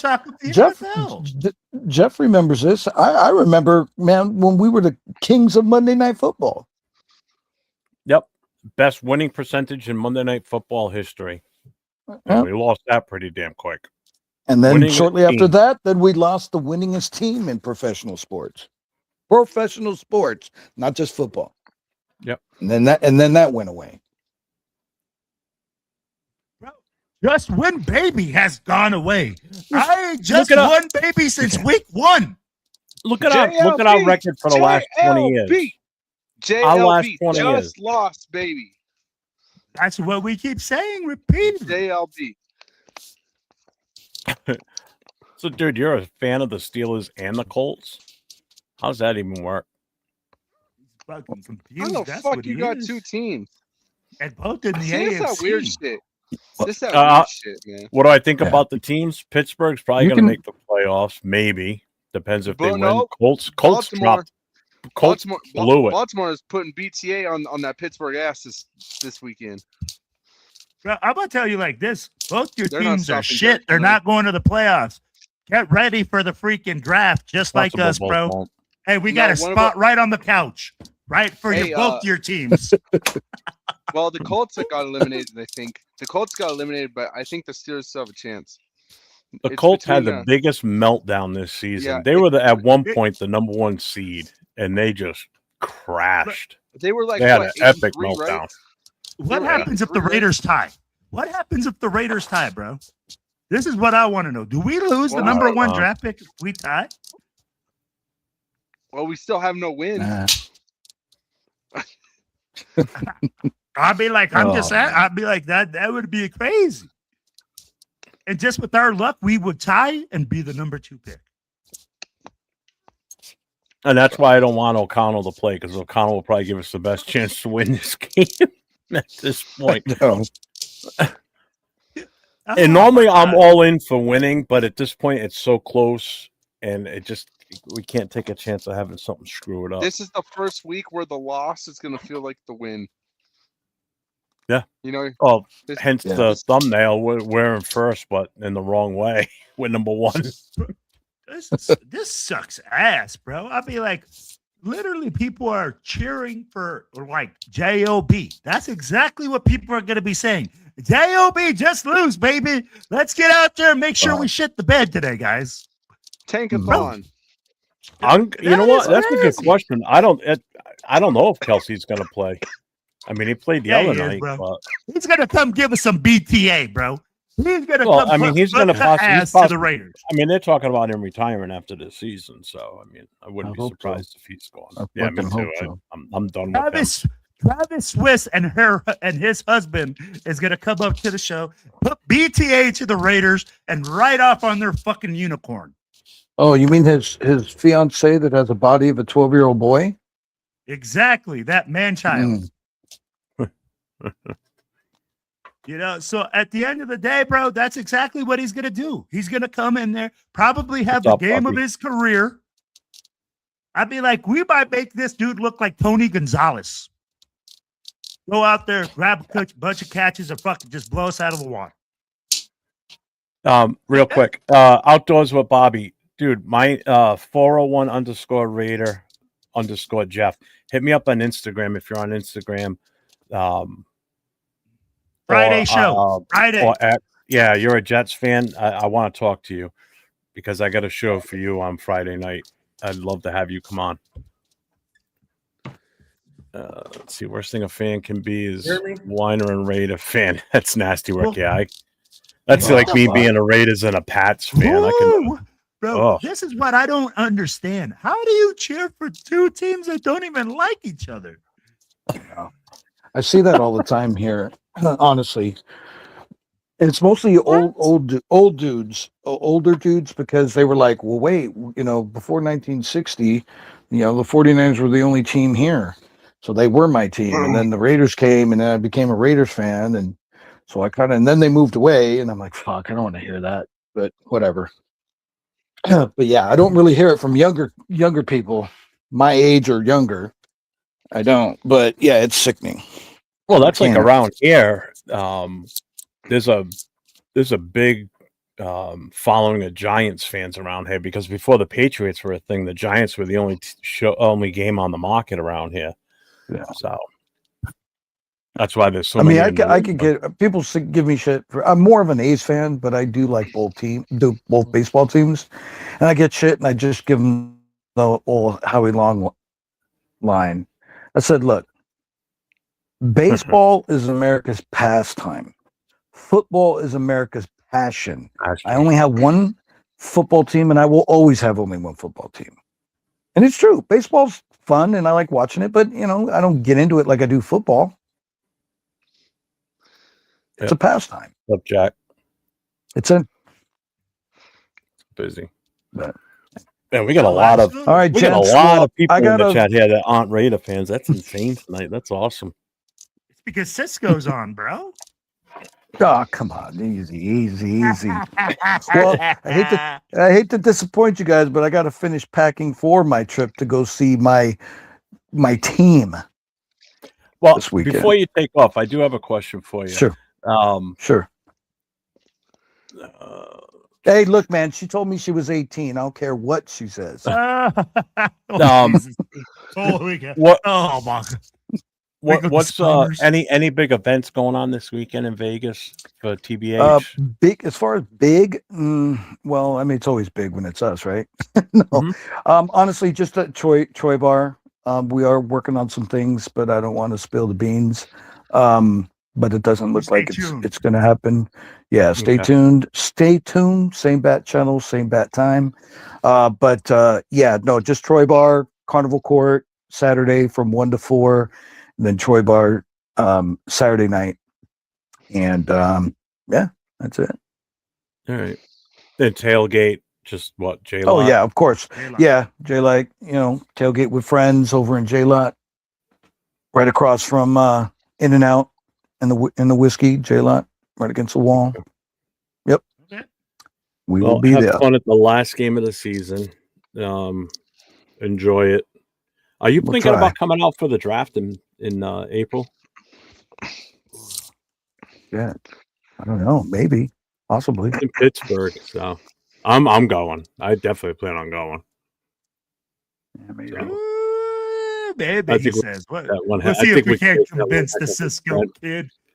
Well, you're coming to New York next year too, right? Yeah, that's what I was going to say. That I definitely got to do that. Definitely, I need my New York itch. I haven't been in so long, but I may make that a week, just so I can go do what I do, see my folks out there, and then do my Raider peeps. A Raider what family. Happens when you get all presidential? You got to go take a week because of all the people that you got to go visit.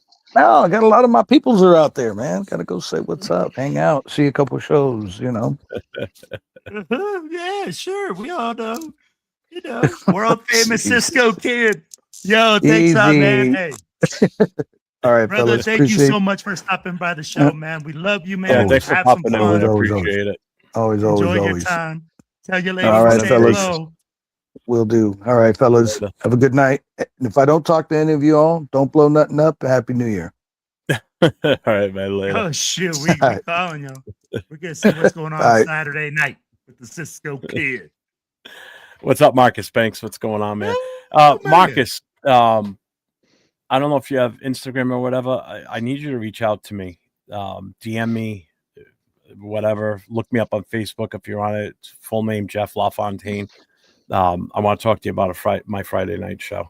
I wanted to see if you want to come on. Watch out, James. Watch out, James. He's gonna get you on his OnlyFans too. Just messing with you. No, James can't come on. Not on that show. He's outlawed. Accident. All right, where are we at? Where are we at?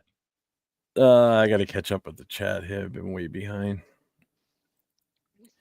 If the Raiders don't draft Mendoza, they ruin him. I hope the Raiders don't draft him. I'm afraid of that too.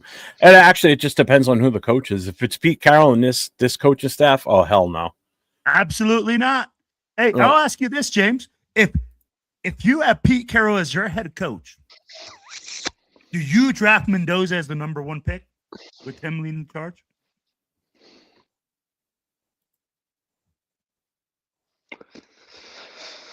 No. First sane thing I've heard you say all night. All season. So I can't. That's where I go. Like if we keep Pete Carroll and we have the number 1 pick, I do not trust Pete Carroll to develop the number 1 pick because he continuously has come out and said what? I am not a developer. I am not here to develop players. I am here to win right now. That right there is an immediate red flag for me if you draft Mendoza and keep Pete Carroll as the number 1 quarterback.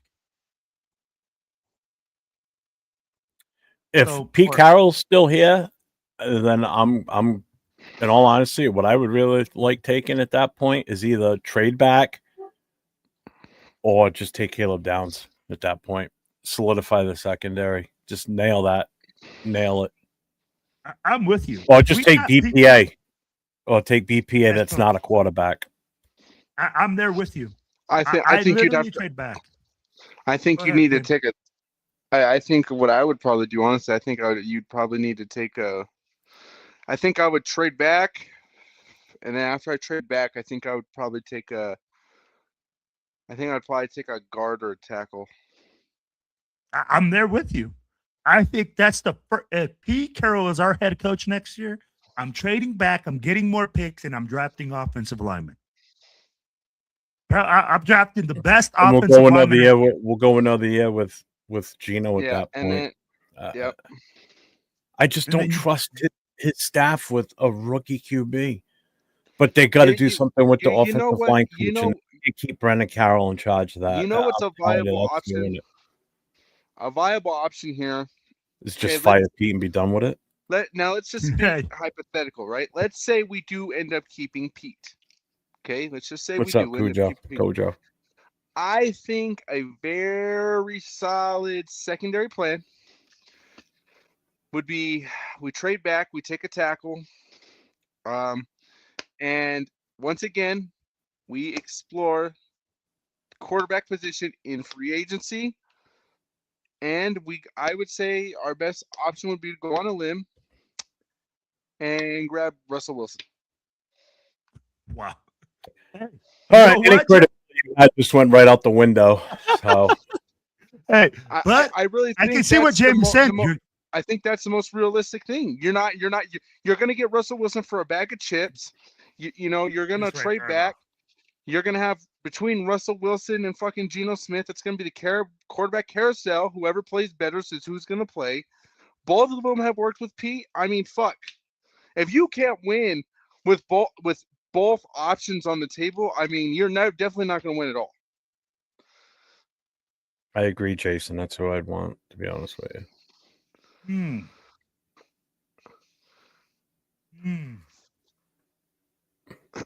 I don't know, James. Chiefs Kingdom's in the house. You're all a cook. I'm not going to lie. Okay. All right, bro. Hey, go on with your bad self. Hey, you got a space right next to us on the couch to watch the playoffs, big man. None of us are going to be upset. I mean, our players and your players will be in Cancun by next Sunday, or by Monday. So it won't make a difference. Hey, fuck Patrick Mahomes. I hope his recovery goes to shit. Jesus. Wow. Better yet, I hope he comes back next year and fucking does it again. Wait. Can you go back to that comment right there, Jeff? Which one? Of course, Pete wants to win right now. Fans are screaming, fire him, and he wants to wait and develop. How does that make sense? No, Pete Carroll was the one that said we're going to win, and we're going to win a lot because that's what I do. He said who said it? Did I say that, Jeff? No, that's not what we were saying. No, I think we all said no. Before you start yelling at people, calm down, Will. I think he just misunderstood what we were saying. We were saying if Pete Carroll is still here, we don't want to take Mendoza because we don't want to entrust him with a rookie quarterback. I'd rather go defense or go a different route, trade back, do something different. First of all, we don't want him here. And he himself, Pete Carroll, admitted that he's not here to develop players. He's here to win. He said that. Pete Carroll said that, not us. Will was just relaying what he said. Yeah. And for me, I'm telling you now. Stop yelling at people, Will. Jeez, I'll yell at whoever I want. The whole idea is to keep people to watch this and enjoy the night, not piss them off. Hey. That's what James is here for. That's what James is here for, is to piss people off. Yeah. Actually, I pissed him off. I pissed off the Chiefs Kingdom guy. Go ahead and find his comment right there. He's pretty pissed off. James, and that's that's really far from my age. Yeah, bro. They tell you look old as fuck. That's really far from my age. It's far from his age, and he's already got a kid. So you know what's funny about that, Will? It's always the ugly ass motherfuckers that never got a profile picture of themselves. Yeah, 100%, 100%. It's always ugly motherfuckers that refuse to put a picture of themselves on things. Job Raider, he goes, I just jumped off the roof after I heard Russell Wilson. Even Miklo, look at this one. With all due respect, James is stupid. That's the whole Russell comment. Geez. No, Russell. Everybody hates Russell. James. Nobody wants him. Nobody wants to ride with Russell. All right. What about Jameis Winston? Bro, nobody wants some freaking guy that's stealing crabs. I'd be like, the guy could give funny as hell. I'd be like, hey, as a leader in the locker room, he is funny as hell. And he gives some speeches that I would fucking laugh at in depth. But as a leader in the fucking locker room, bro? No. We just don't have it, James. I mean, honestly, it would be better to run it back with Gino if Pete Carroll is here. Bro, this guy, he's not going to develop anyone.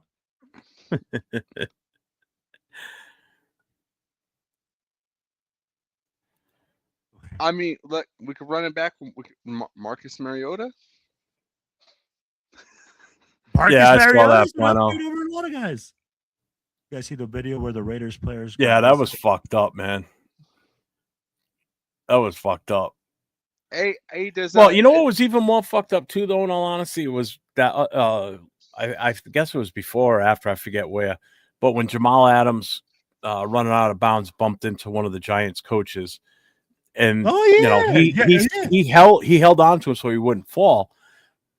But they were just talking, and then all of a sudden Jameson Winston comes over and just starts getting in Jamal Adams' face and screaming at him and pushing him. It's like they weren't fighting or anything. They were just talking, Bro, for me, what are the refs watching, bro?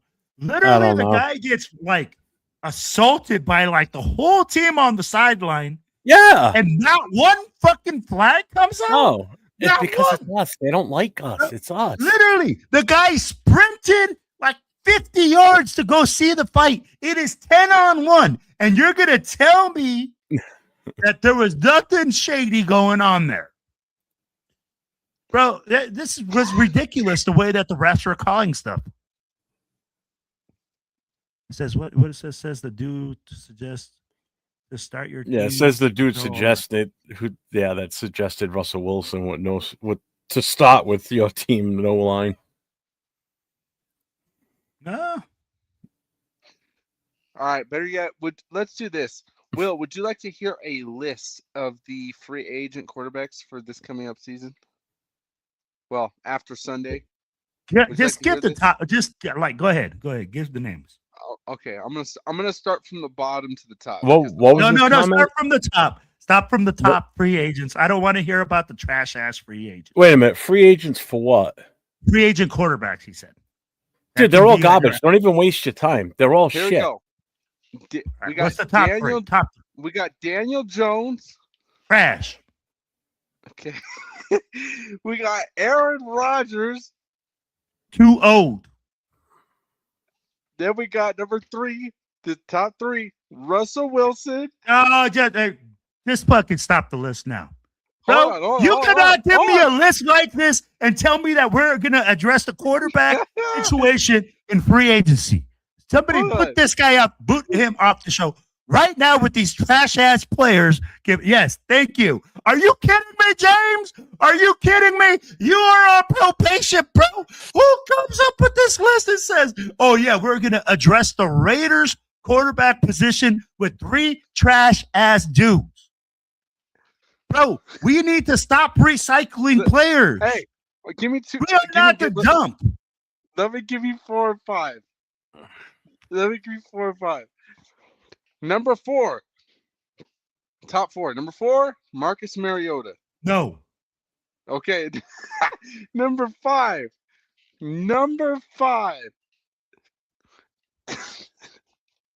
Zach Wilson. Bro, why do you even read this fucking list, James? James, this is the thing.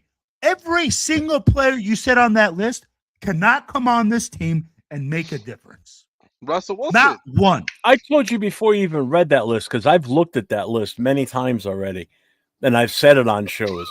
It is the absolute bottom of the barrel for free agent quarterbacks. The only way you're going to get anything better than what we have now at quarterback is you're going to have to trade with another team to bring someone else in here that you can trust. Hey, there's no saving this team with a free agent quarterback because those free agents are garbage. Old man Flacco. No, with the list that you just gave me, okay, Jim, if we are to address the quarterback position this offseason, we are literally looking only at the draft. If you gave me that list of players and I was a GM and I said, that's the list of players that I have to lead my team, bro, I would tell you, we're running the football 90% of the time. I'm handing it off 9 times out of 10. Yeah, Lord Rachitas, that was 2 weeks ago. It was disgusting, too. Bro, that list is stupid. I mean, like you said, Daniel Jones. You said Daniel Jones. You said Russell Wilson. You said Zach Wilson. You ready for this one? The only other there's another list of free agents that's almost just as bad, and that's the wide receiver free agent list. You want to look at a good list of free agents? Go look at the offensive linemen, and not the breakdown by position. Just go to offensive linemen and look at those free agents. There's a lot of good offensive linemen that are going to be. That's what you need to be looking at, not the fucking quarterbacks. No, we're supposed to move forward, not regress. James, here's the thing. You want to set it up for your quarterback, bro? If you want Mendoza, if you are no, bro. If you want a Mendoza, if you're looking to get a quarterback in the draft, you have to do what he just said. We have to address it in the offseason by getting the top quality offensive line. If you get 2 to 3 pieces on the offensive line, then you draft Mendoza, James. That's the solution. Jeff just I don't gave trust you the Arch solution. Manning. Yeah. You look at that list. That's 12, God damn it. AR 12. You can bring Aaron Rodgers if you got an offensive line. I don't suggest it because he's 150 years old. I'm calling Mark. Mark, book the fucking ticket. We're getting AR.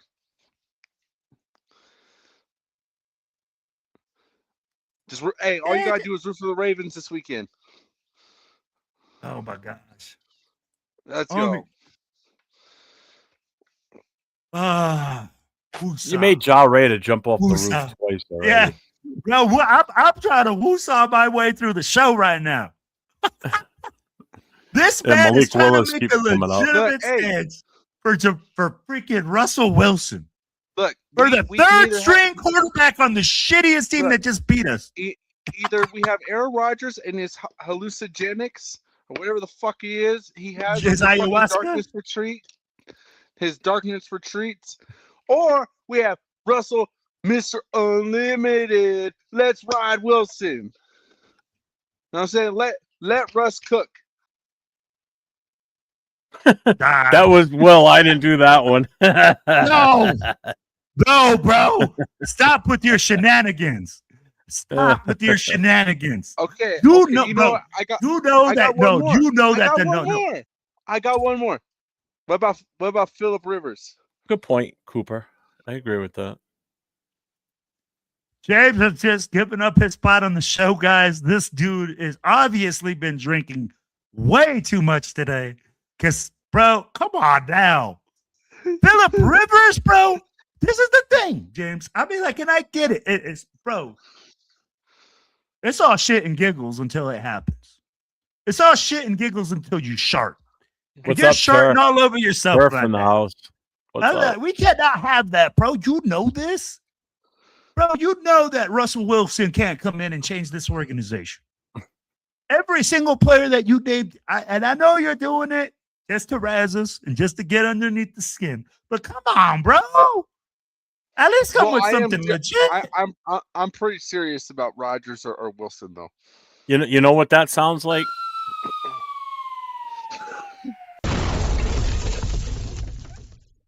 Exactly, bro. We're asking for a car. I'd be like, bro, at least be realistic. Like we said, address the offensive line. You want Mendoza. I've heard you say it, bro. You said, I want Mendoza. You were talking about it. It's right before the show. The way that we do it, if you really want Mendoza, is to literally lock up the offensive line. Bro, if you lock up the offensive line and give Mendoza one or two pieces in the draft. Okay. All right. Hold up. Gunsmoke. It's not y'all. It's that fruitcake down the other end with the number 24 jersey that wants. I want nothing to do with Rodgers. I want nothing to do with Russell Wilson, Flacco, Phillip Rivers. None of that shit. It's that boob down there with the glasses and wearing number 24. Hey, he's the one that's bringing these names up, not me. And not Will. Marcus Russell is up to. Swear to God, I'm gonna. Yeah, thank you. Jesus, bro. Jesus. For real? This is what we get, James, for bringing you on right now. Come on, man. This Russell Wilson, a freaking 40-year-old or 45-year-old super ayahuasca up dude. Yeah, and you know what? Man. And there's a name right there. And I've never been on the Kyler Murray train. I would take Kyler Murray over anybody that James has said because 100%. I don't trust any name that James has thrown out there ever at all. I would take Kyler Murray over any of them. And I'm not a fan of Kyler Murray at all. Well, Jeff, I really do like what you said, man. The formula that you came up with to say, hey, getting the offensive lineman in free agency, setting ourselves up to a way to address the situation, because what James brought was factual. There are shit offensive linemen or shit quarterbacks for free agency. We can't address the quarterback position through free agency or through trade because we just don't have the firepower or the blue chip pieces. So if we do address the quarterback position, it has to be addressed with us going after offensive linemen in the free agency and then drafting our quarterback, which then means that we need a guy that's a developer, a guy that's going to develop our quarterback and make him into a winner. So I don't see Pete Carroll being here. But James, that's the only solution, bro. I can jump into move. Rivers now. Have you seen that? It's my ghost. James, you're making people suicidal out here now, bro. Got him jumping in front of the bus like Frogger. Yeah, James Winston. And this is a Marshawn Lynch jersey. You don't deserve to wear Marshawn Lynch. It's Jonathan Abrams. No, it's Marshawn Lynch. Oh, I don't know why Gunsmoke. Bueno's got that issue too for some reason, and he's a member on my channel too. So I don't know what's going on. Don't disrespect Marcus Russell. Yeah, right. Go play for Football's. The football is bigger than Tyler Murray. Yeah. Hey, Jeff. What?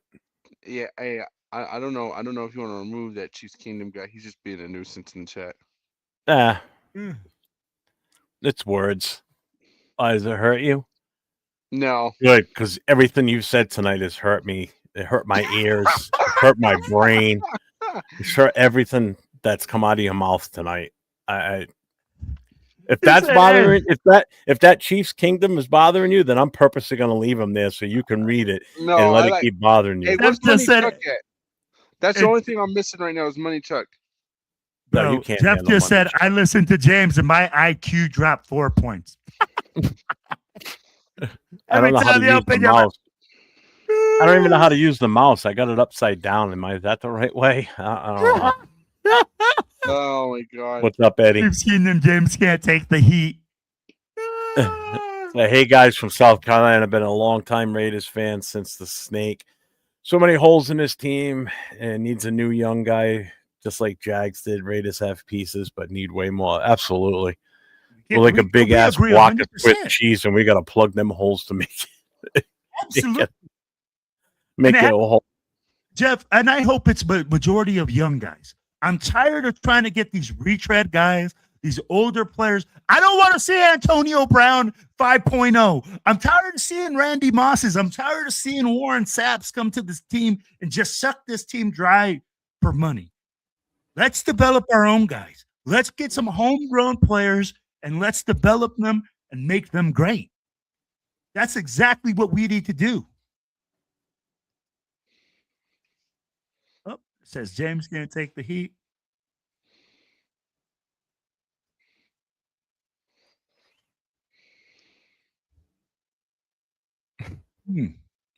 Interesting. I guess Bueno and Chiefs Kingdom get Sousy. Right? Yeah. Sousy. Hey, beat up at Allegiant Stadium. I meet you up at Allegiant Stadium. They're gonna have a rumble. That's Rumble in the Jungle. It's like West Side Story.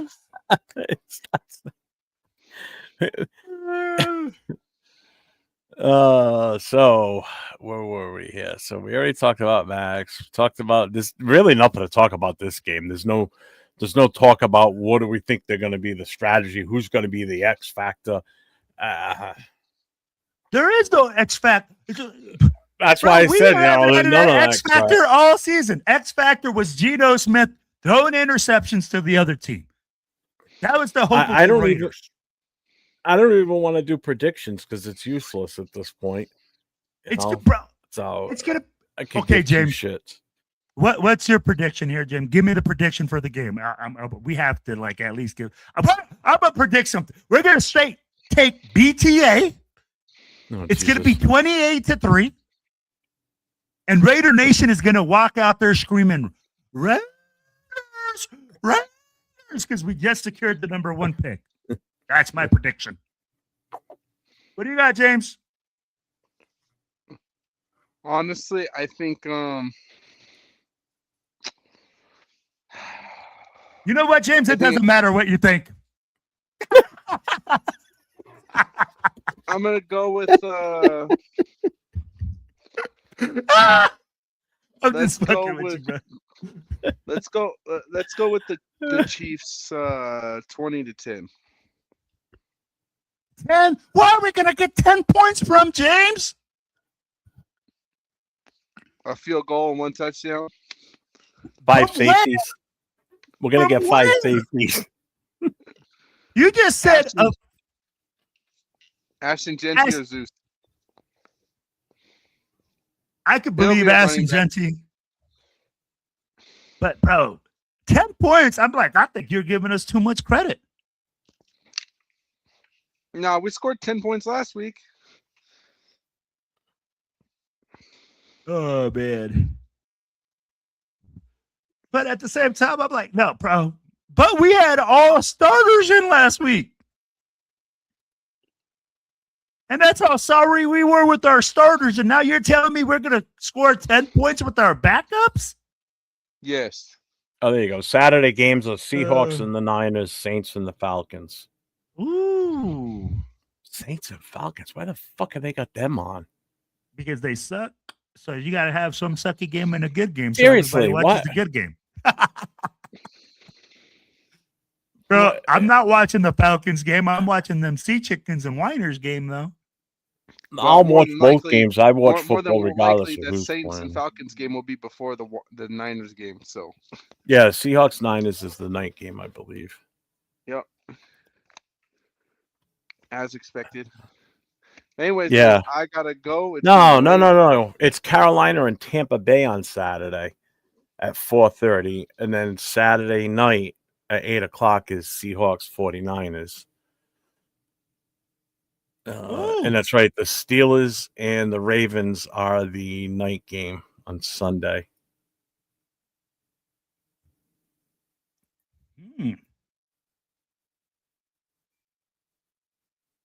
Whoa, man, the show actually got some sanity back. Ooh. Oh, he left? Oh, Brother James, where you at? He's gone. He's done. All right. X factor is, do the refs try screwing us out of the... Yeah, right? Yeah, hey, you obviously didn't watch the last game, bro. Because the last game, they weren't calling shit for us. We still getting our ass beat. Yeah, but we're playing the refs Chiefs this week. They may do it. They may do it for the Chiefs' favor. So we get the win. Oh, man, that's terrible. I do have a couple other banners here, too, that I had. All right. So we've got one more week till Black Monday. So traditionally, the Monday after the last weekend of games is when coaches start getting fired. So with that being said, a week from Black Monday, I know we're all hoping for it for the most part, that Pete gets ceremoniously escorted out of the building on Sunday. Oh, man, I'd be like, so let's talk about it, right? There's day. already rumors. There's already people talking about that. The Raiders are doing their research into who we can get, who's going to be available, things like that. So when there's rumors like that already swirling, you know we're probably going to make a change. And let's be real. We need one. Pete Carroll wasn't the solution that we were looking for.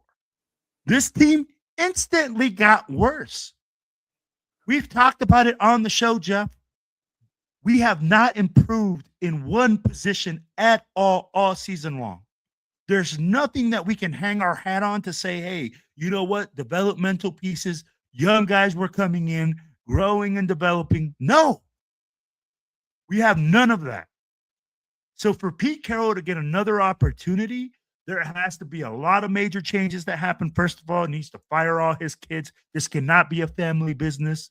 You giving your kids a paycheck is not a family business, especially if they're not winning. You need to make the right decisions. And I think the Raiders are going to make the right decision. We're going to move on from him. Maybe it's ceremonious. Maybe they go, he's going to be a freaking office assistant or analyst or something. But at the end of the day, the Raiders need to do what's the right thing for the Raiders. And in my opinion, you need to step away from Pete Carroll, move in a new direction, give the new coach 3 years. So Ja Raider said, Jeff, if the Falcons win, they win the division, which is crazy. If Bucks lose 8-9, Falcons take the division with 8-9. But where's Carolina in that? Carolina's 8-8. So if Carolina wins, they got the division. I think it depends on who Atlanta. They beat Atlanta's eliminated.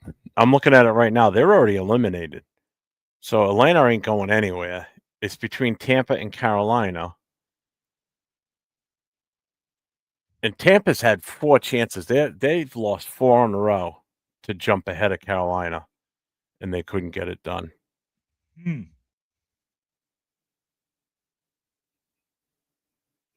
Oh, yeah. So that's like the only playoff spot that's still up for grabs is that one. It's the division winner between Carolina and Tampa. I think the AFC is pretty much settled except for Pittsburgh and Baltimore. Yeah. So it comes down to Pittsburgh and Baltimore, and Carolina and Tampa Bay as the last 2 teams to get into the playoffs. Because right now in the AFC, Broncos have the number 1 seed in the first round bye. Patriots are number 2. They would have to play the Bills in New England. Jacksonville's number 3. They get the home game against the Chargers. That's as if it's right now. Steelers 4 seed would get the Texans in Pittsburgh. In the NFC, Seahawks had the first round bye right now. Bears would be the number 2 seed. Packers would go to Chicago. Eagles are the number 3 seed. The Rams would go to the Eagles. Keep in mind, the Rams played in Philly last year. They almost beat them, too. I think they could beat them this year, too. Panthers would be the number 4 seed if they win, and the 49ers would be going to Carolina. So, and here's the funny thing. If 49ers have to play Carolina, since McCaffrey was traded from Carolina to San Fran, this season was the first time he's played against Carolina on the 49ers. Now he's going to have to play him a second time in the same season, but in the playoffs, where everything's on the line. That's wild, man. Yeah. Hasn't played them since he's been there, but now he's going to play him twice in one season, once in the playoffs and once in the regular season. I know. What else we got? That's it. I got nothing else. I mean, we've got no events going on for TBH that I know of. My chapter is doing our last watch party. Buffalo Wild Wings on Sunday, Chicopee, Mass. Woo! Let's go. We've got plans for we didn't do a holiday party, like a Christmas party, just because of the way the schedule worked out and then me going to Philly for that week. So it kind of screwed things up, I guess. But what we're going to do is we're going to do like an after season get together after the Super Bowl's over and everything, probably in March. That's awesome, man. Yeah. That's what it's all about. And then we got to plan our activities for the year next year. Oh, that's dope. Yeah. Well, shoot. I got some event news. Hey, May 31st, guys, what I want you guys to do, if you guys are a part of Raider Nation, is lock in your calendars, man. We got TBH Reno throwing out the Northern California, Northern Nevada barbecue. It's going to be a big event, man. They're going to be having a whole bunch of chapters come out. Raider Nation, they'll have a car show. They'll have all sorts of stuff. So make sure that you guys, if you guys have an opportunity, or if you guys are in the Northern California, Reno area, please stop by, man. Come enjoy. And we'll be having the game here in Grand Junction, Colorado at the Eagles 595. Come on down, man. We'll be having some barbecue, doing all sorts of other stuff, watching the game and just enjoying our time. So Rorschach says, look, one more game to go. The season needs to end pronto. Let's get younger at coach and staff, a good free agency signings. And last, an excellent draft. That youth is something I can be patient with. Oh, definitely. Yeah, man. And that's exactly, I agree with him 100%. We need to make that youth movement. We need to get with the days. We need to stop trying to go back from, oh, yeah, the Raiders always have retread players that became. No, we're not that team anymore, y'all. We stopped being that team in the 1980s when we stopped winning. Yeah, Chiefs Kingdom, that division's a mess down there in the South. Which it's like for the longest time, it's like neither of the 3 teams wanted to win that division, it seemed like. I mean, Tampa's been on a 4-game losing streak. You know, did Atlanta win last night? Monday night? I forget. I don't think they did, actually. Bijan went off last night. Oh, my God. He had a hell of a game. He's a beast, bro. That dude's a fucking cheat code. Yep. Let's see here. Last game, Jack. they won 26-19. It's my official Mitchell and Ness hat I got when I went to Philly. We went to their store. That place is awesome, man. If you want a jersey and you're in the Philly area, go there. How much do they cost there? Are they cheaper? For what? No, not really. They're the same price, but it's just like that's their flagship store. That's where it all started. Oh, that's awesome. Yeah. That's why I made it a point to make sure we got there. Oh, man. I'm still way behind in the chat here. Oh, maybe not. Question. I haven't asked a Raider fan. How do you all feel about the Raiders being in Vegas compared to Oakland? I can answer this real quick. Being an East Coaster, I have never seen the Raiders play at home ever. And I've been a fan since 75. I've seen them only play on away games closer to the East Coast and on the East Coast. So I've never seen them play in LA, Oakland, or Vegas. That question is better suited for somebody that has gone to games in LA, has gone to games in all three, basically, to get their take. Like a true Oakland fan from Oakland themselves, from Oakland themselves, they're gonna have a different take on that than I would. Like, it doesn't affect me like it would somebody that lives in Oakland. I do know that friends of mine and Will's that are natives to Oakland don't like using the Las Vegas term because they still feel as though Oakland is still the name, not Las Vegas. But I don't know what your feeling is on. Man, I don't give a damn whether it's as long as the name Raiders doesn't change. I don't care. We could be like on the moon. We could be Raiders moon. Guess what? I'm still in my Raiders gear. As long as the shield and the logo doesn't change, I'm riding with my team. I'm not a City fan, and I get it, man. A lot of people are City fans, and I respect that. That's their thing. But for me, I ride with my team. And if the freaking team is in North Dakota or in fucking Pluto, I don't give a damn. That's who I'm cheering for. I got it. I definitely get what you're saying 100%. Right. And that's just the way that I am, Just like if you ask somebody from Oakland what they think about the 49ers, they're never going to have anything good to say. Yeah. Like the Raiders 49ers rivalry is a legit thing as far as just the hatred fan base wise. For me, the teams I dislike the most are obviously the three AFC West teams, but there's a team I can't stand more than any other team in this league, and that's the New England Patriots. I live in Rhode Island. I live on the East Coast. I've lived through their fucking half-assed dynasty that they cheated through most of it. No, but I mean, I love that question because and that's why that question is so kind of like, it depends on who you ask. Because again, there's City fans and then there's just Raider fans, right? Like, are you a fan of the city or are you a fan of the team? That's kind of like where I ask that question. The worst of any football team. Yeah. No, we don't disagree. Trust me. We said it back. Bro, we said this is the worst team that has been fielded in 40 years for the Raiders. 40 years. And this is the worst team that some guys have seen. Oh, Jack asked, when's the Reno event? May 31st, brother. Memorial Day weekend. Yep. Yeah, I've seen the Raiders play in New England 2 or 3 different times. I've been to Buffalo, been to New York twice. Now I can check Philly off that too. Went to Philly for the first time. Damn, somebody has a new number. I'll give you a call. Hollywood. All 32. Jupiter Raiders, South Korea Raiders. Yeah, I get it. Baby.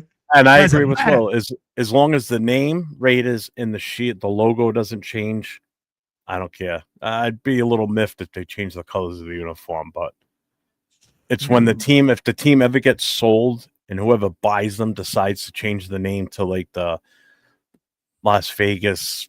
Fuck those guys. If they ever did that, fuck that guy. Yeah.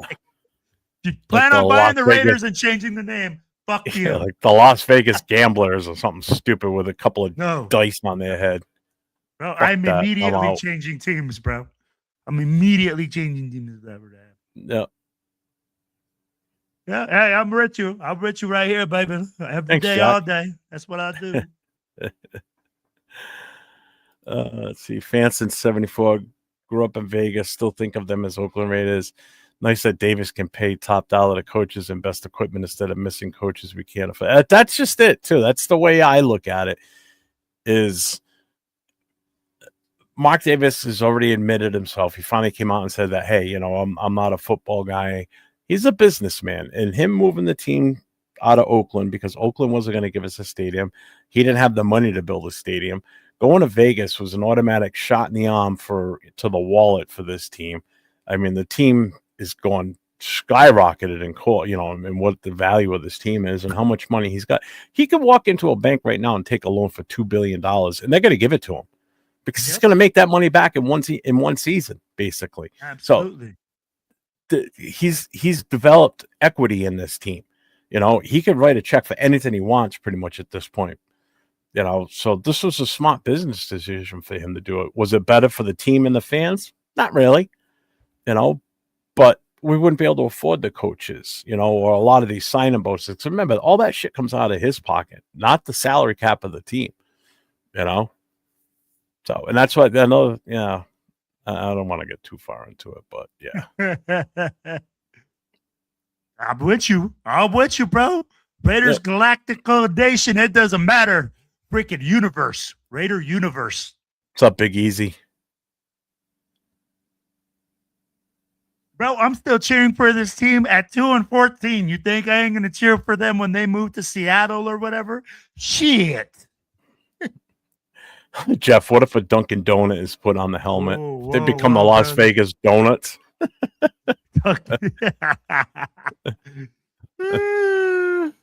Oh, what's up, Anthony? What's going on? Let's see. It caught back up to the chat. Great point, Jeff. And Oakland was such a piece of shit in how they treated their teams. Yeah, I mean, look, they ran every sports team that was in that city out. Yep. They don't have a single team left. They're all gone. So what's that tell you? It's not the owners.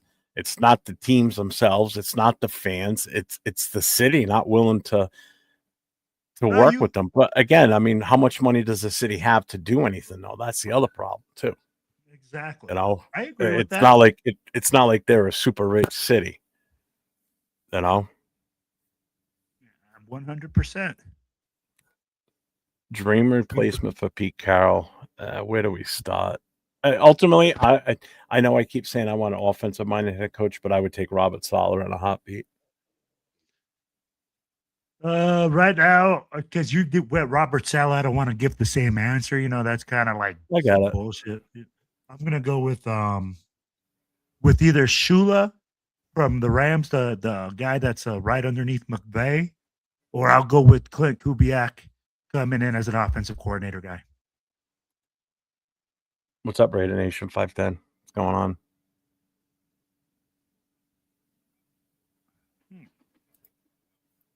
What's up, Steve? Yeah, I've been to LA before when we were playing in LA, but I was out there in the summer. So like 84 and 85, I was out there for those 2 summers, 2 weeks at a shot. I went to the Coliseum to go see the Coliseum because of the Raiders, but obviously it was in the middle of July, so we weren't playing. That's the last time I was out in California was 85. I even went to Vegas in 85 too, and that's back the old Vegas. So yeah, I haven't gotten out there. I got to get out there though. We're working on it. We're working on it with Jeff, trying to get him out to Vegas, man.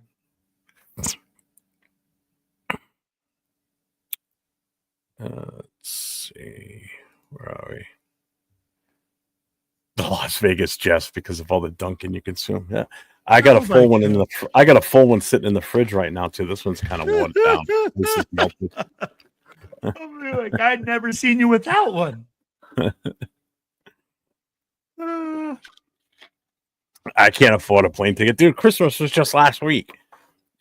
Get a plane ticket to Vegas this weekend. I got 2 tickets to give away. Oh, Trust me, that would be awesome. I want to get out there so bad. I know. Bro, there's so many people going like, are you going to go to the game? Are you going to go to the game? I'm like, bro, I can't afford it right now. I'm like, shoot, we just went to Houston.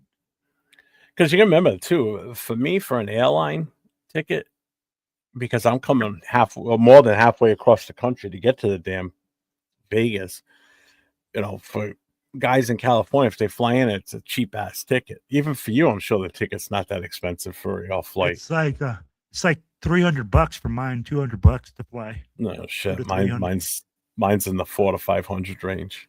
Yeah, trust me, I've looked every weekend this season, But then I also have the hotel. Luckily I don't drink, so it's not going to cost me a fortune. I won't have to buy drinks and shit like that. But yep. I'll get out there. I mean, the big trip I'm putting money into next year is I want to go to the draft. NYC. Let's go. I can't wait for the New York blackout, baby. If you guys have a game to go next year, I am going to tell you guys the hottest ticket for the Raiders game. If you are a Raiders fan, you need to get your ass to New York City. We are going to black it out. We're going to get some Peter Dillons on, and we are going to hit the streets and black out NYC, baby. It's going to be a good time. Great facts, Jeff. And if everything goes the way that we kind of want it to go for that New York City trip, with all the different groups, meaning chapters from TBH, booster clubs, independent clubs, we're going to try and work with coordinators. Luckily, I've got contacts with just about, or a connection with every single club that's planning on coming out here. We're going to try and work this so we are all in one location for a party, which means this could set up to be probably the biggest party that TBH and everybody else has ever been involved in. We're talking hundreds of people. We had 200 plus at the Saturday night party here in Providence for the Raiders Patriots weekend. We're going to double and triple that easily for New York City, especially I think if it's around Christmas time, to be honest with you, because anybody that's never been to New York City, and if our game against the Jets is around Christmas, basically if it's anytime after Thanksgiving, the tree is up and lit. So New York City's already starting to, they've got all their Christmas shit and everything. Being in New York City around Christmas time is just a different experience. It just hits different because it's such a pretty city during the Christmas time and everything. I've been there multiple times during the Christmas time, and it's just so much fun. So it's going to be good. We're going to have a hell of a weekend. Absolutely. Let's see. Offers for anyone in chat, whoever can go. Oh. What airport do you? If I fly out, it's either Boston, which is Logan, or it's listed as PVD as Providence, which is right here in my home state. It's easy in and out of. That's the good thing. Logan sucks. Logan does suck. I flew out of Logan. Hey, what's up, Jolie? Unless it's Devin. Greyhound tour bus party or Peter Pan tours, actually. Yeah.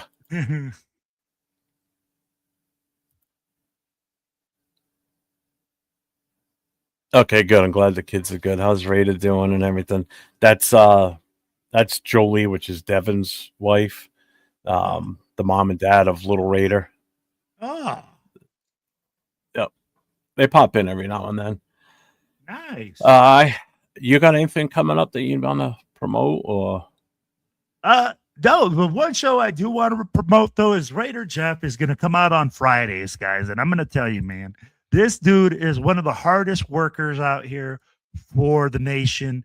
And he now is opening up his platform to other fans. So come on Friday nights, man. He always had a great show for the Friday night mic drop.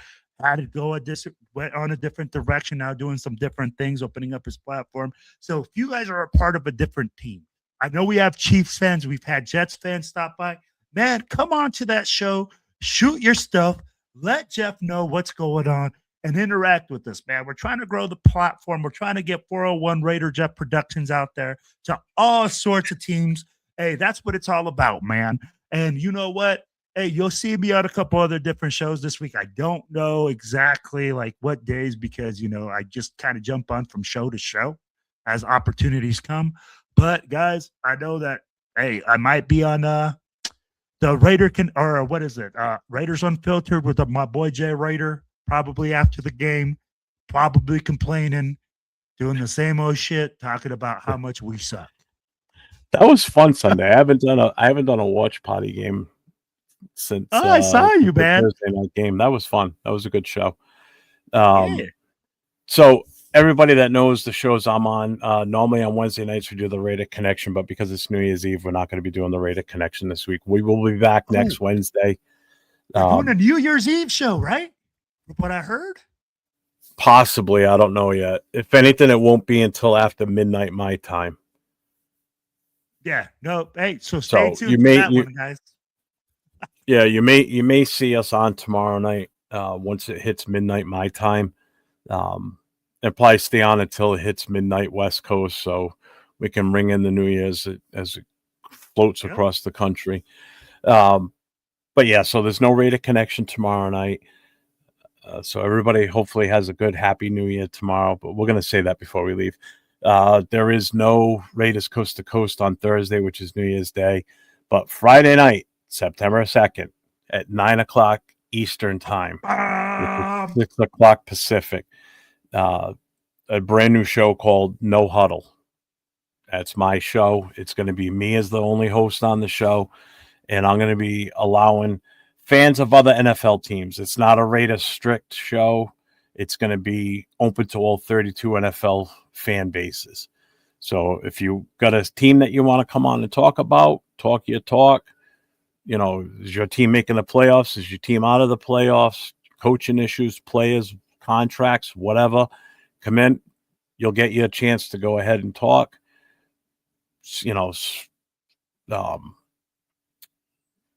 Why am I drawing a blank?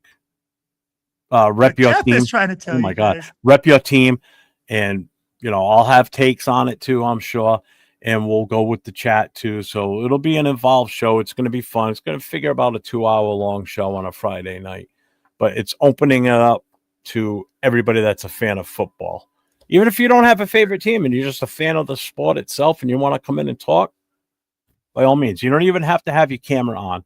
So it's going to be an open invite once the show starts. But I want to try and have some set people come on with me also. But if you don't want to have your camera on, you could just have your voice on and you could be like this on the screen. You don't have to show your face if that's more comfortable for you. I have no problem with that. You show up, I'll control everything, give you the platform to speak your team, and we'll have some fun. So I'm looking forward to it. What Jeff was trying to say, guys, get ready for the most electrifying podcast on Friday night.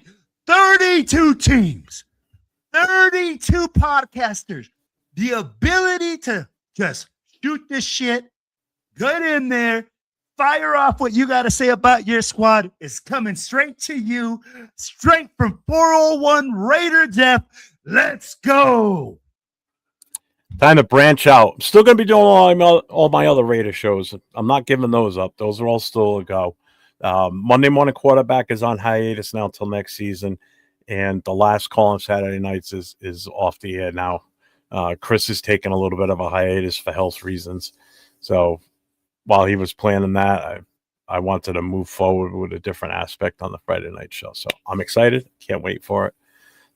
You got anything else? That's it. Again, everybody, hope everybody has a happy and wonderful New Year's Eve tomorrow night.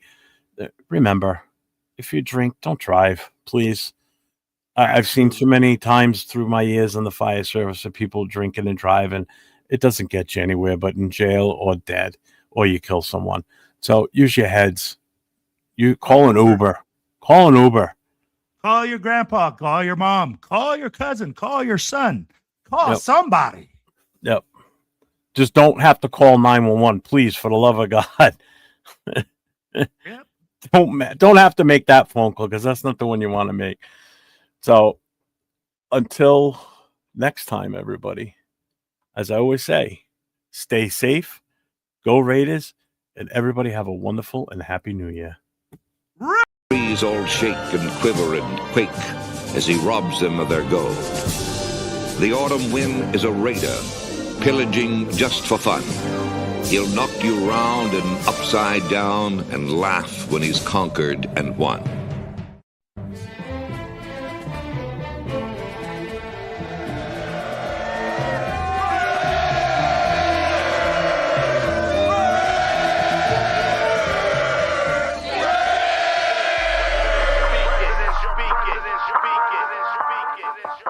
And I approve this message. Oakland Raiders, Oakland Raiders, Oakland Raiders. Just win, baby, win, baby, win, baby. We are the Oakland Raiders, Oakland Raiders, Oakland Raiders. Just win, baby, win, baby, win, baby.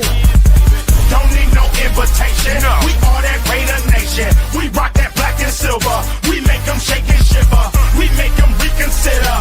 And we still committed. So if you want a piece of this, you can come and get it. Touchdown, touchdown. Let's throw a bomb on first down. Let's throw a bomb on every down. First we score, then we clown. Having fun, look around. Nobody loud as a Raider crowd. Nobody proud as a Raider crowd. NFL, how you like me now? We gon' do this open style. Nothing but action. I'm Bo Jackson, hit the hole. Run you over, goal line. Jumping over, going crazy. Lose your soul, lose your mind in the black hole. Here's the goal, Super Bowl. And everybody here, get the goal. Don't need no invitation. We are that Raider Nation.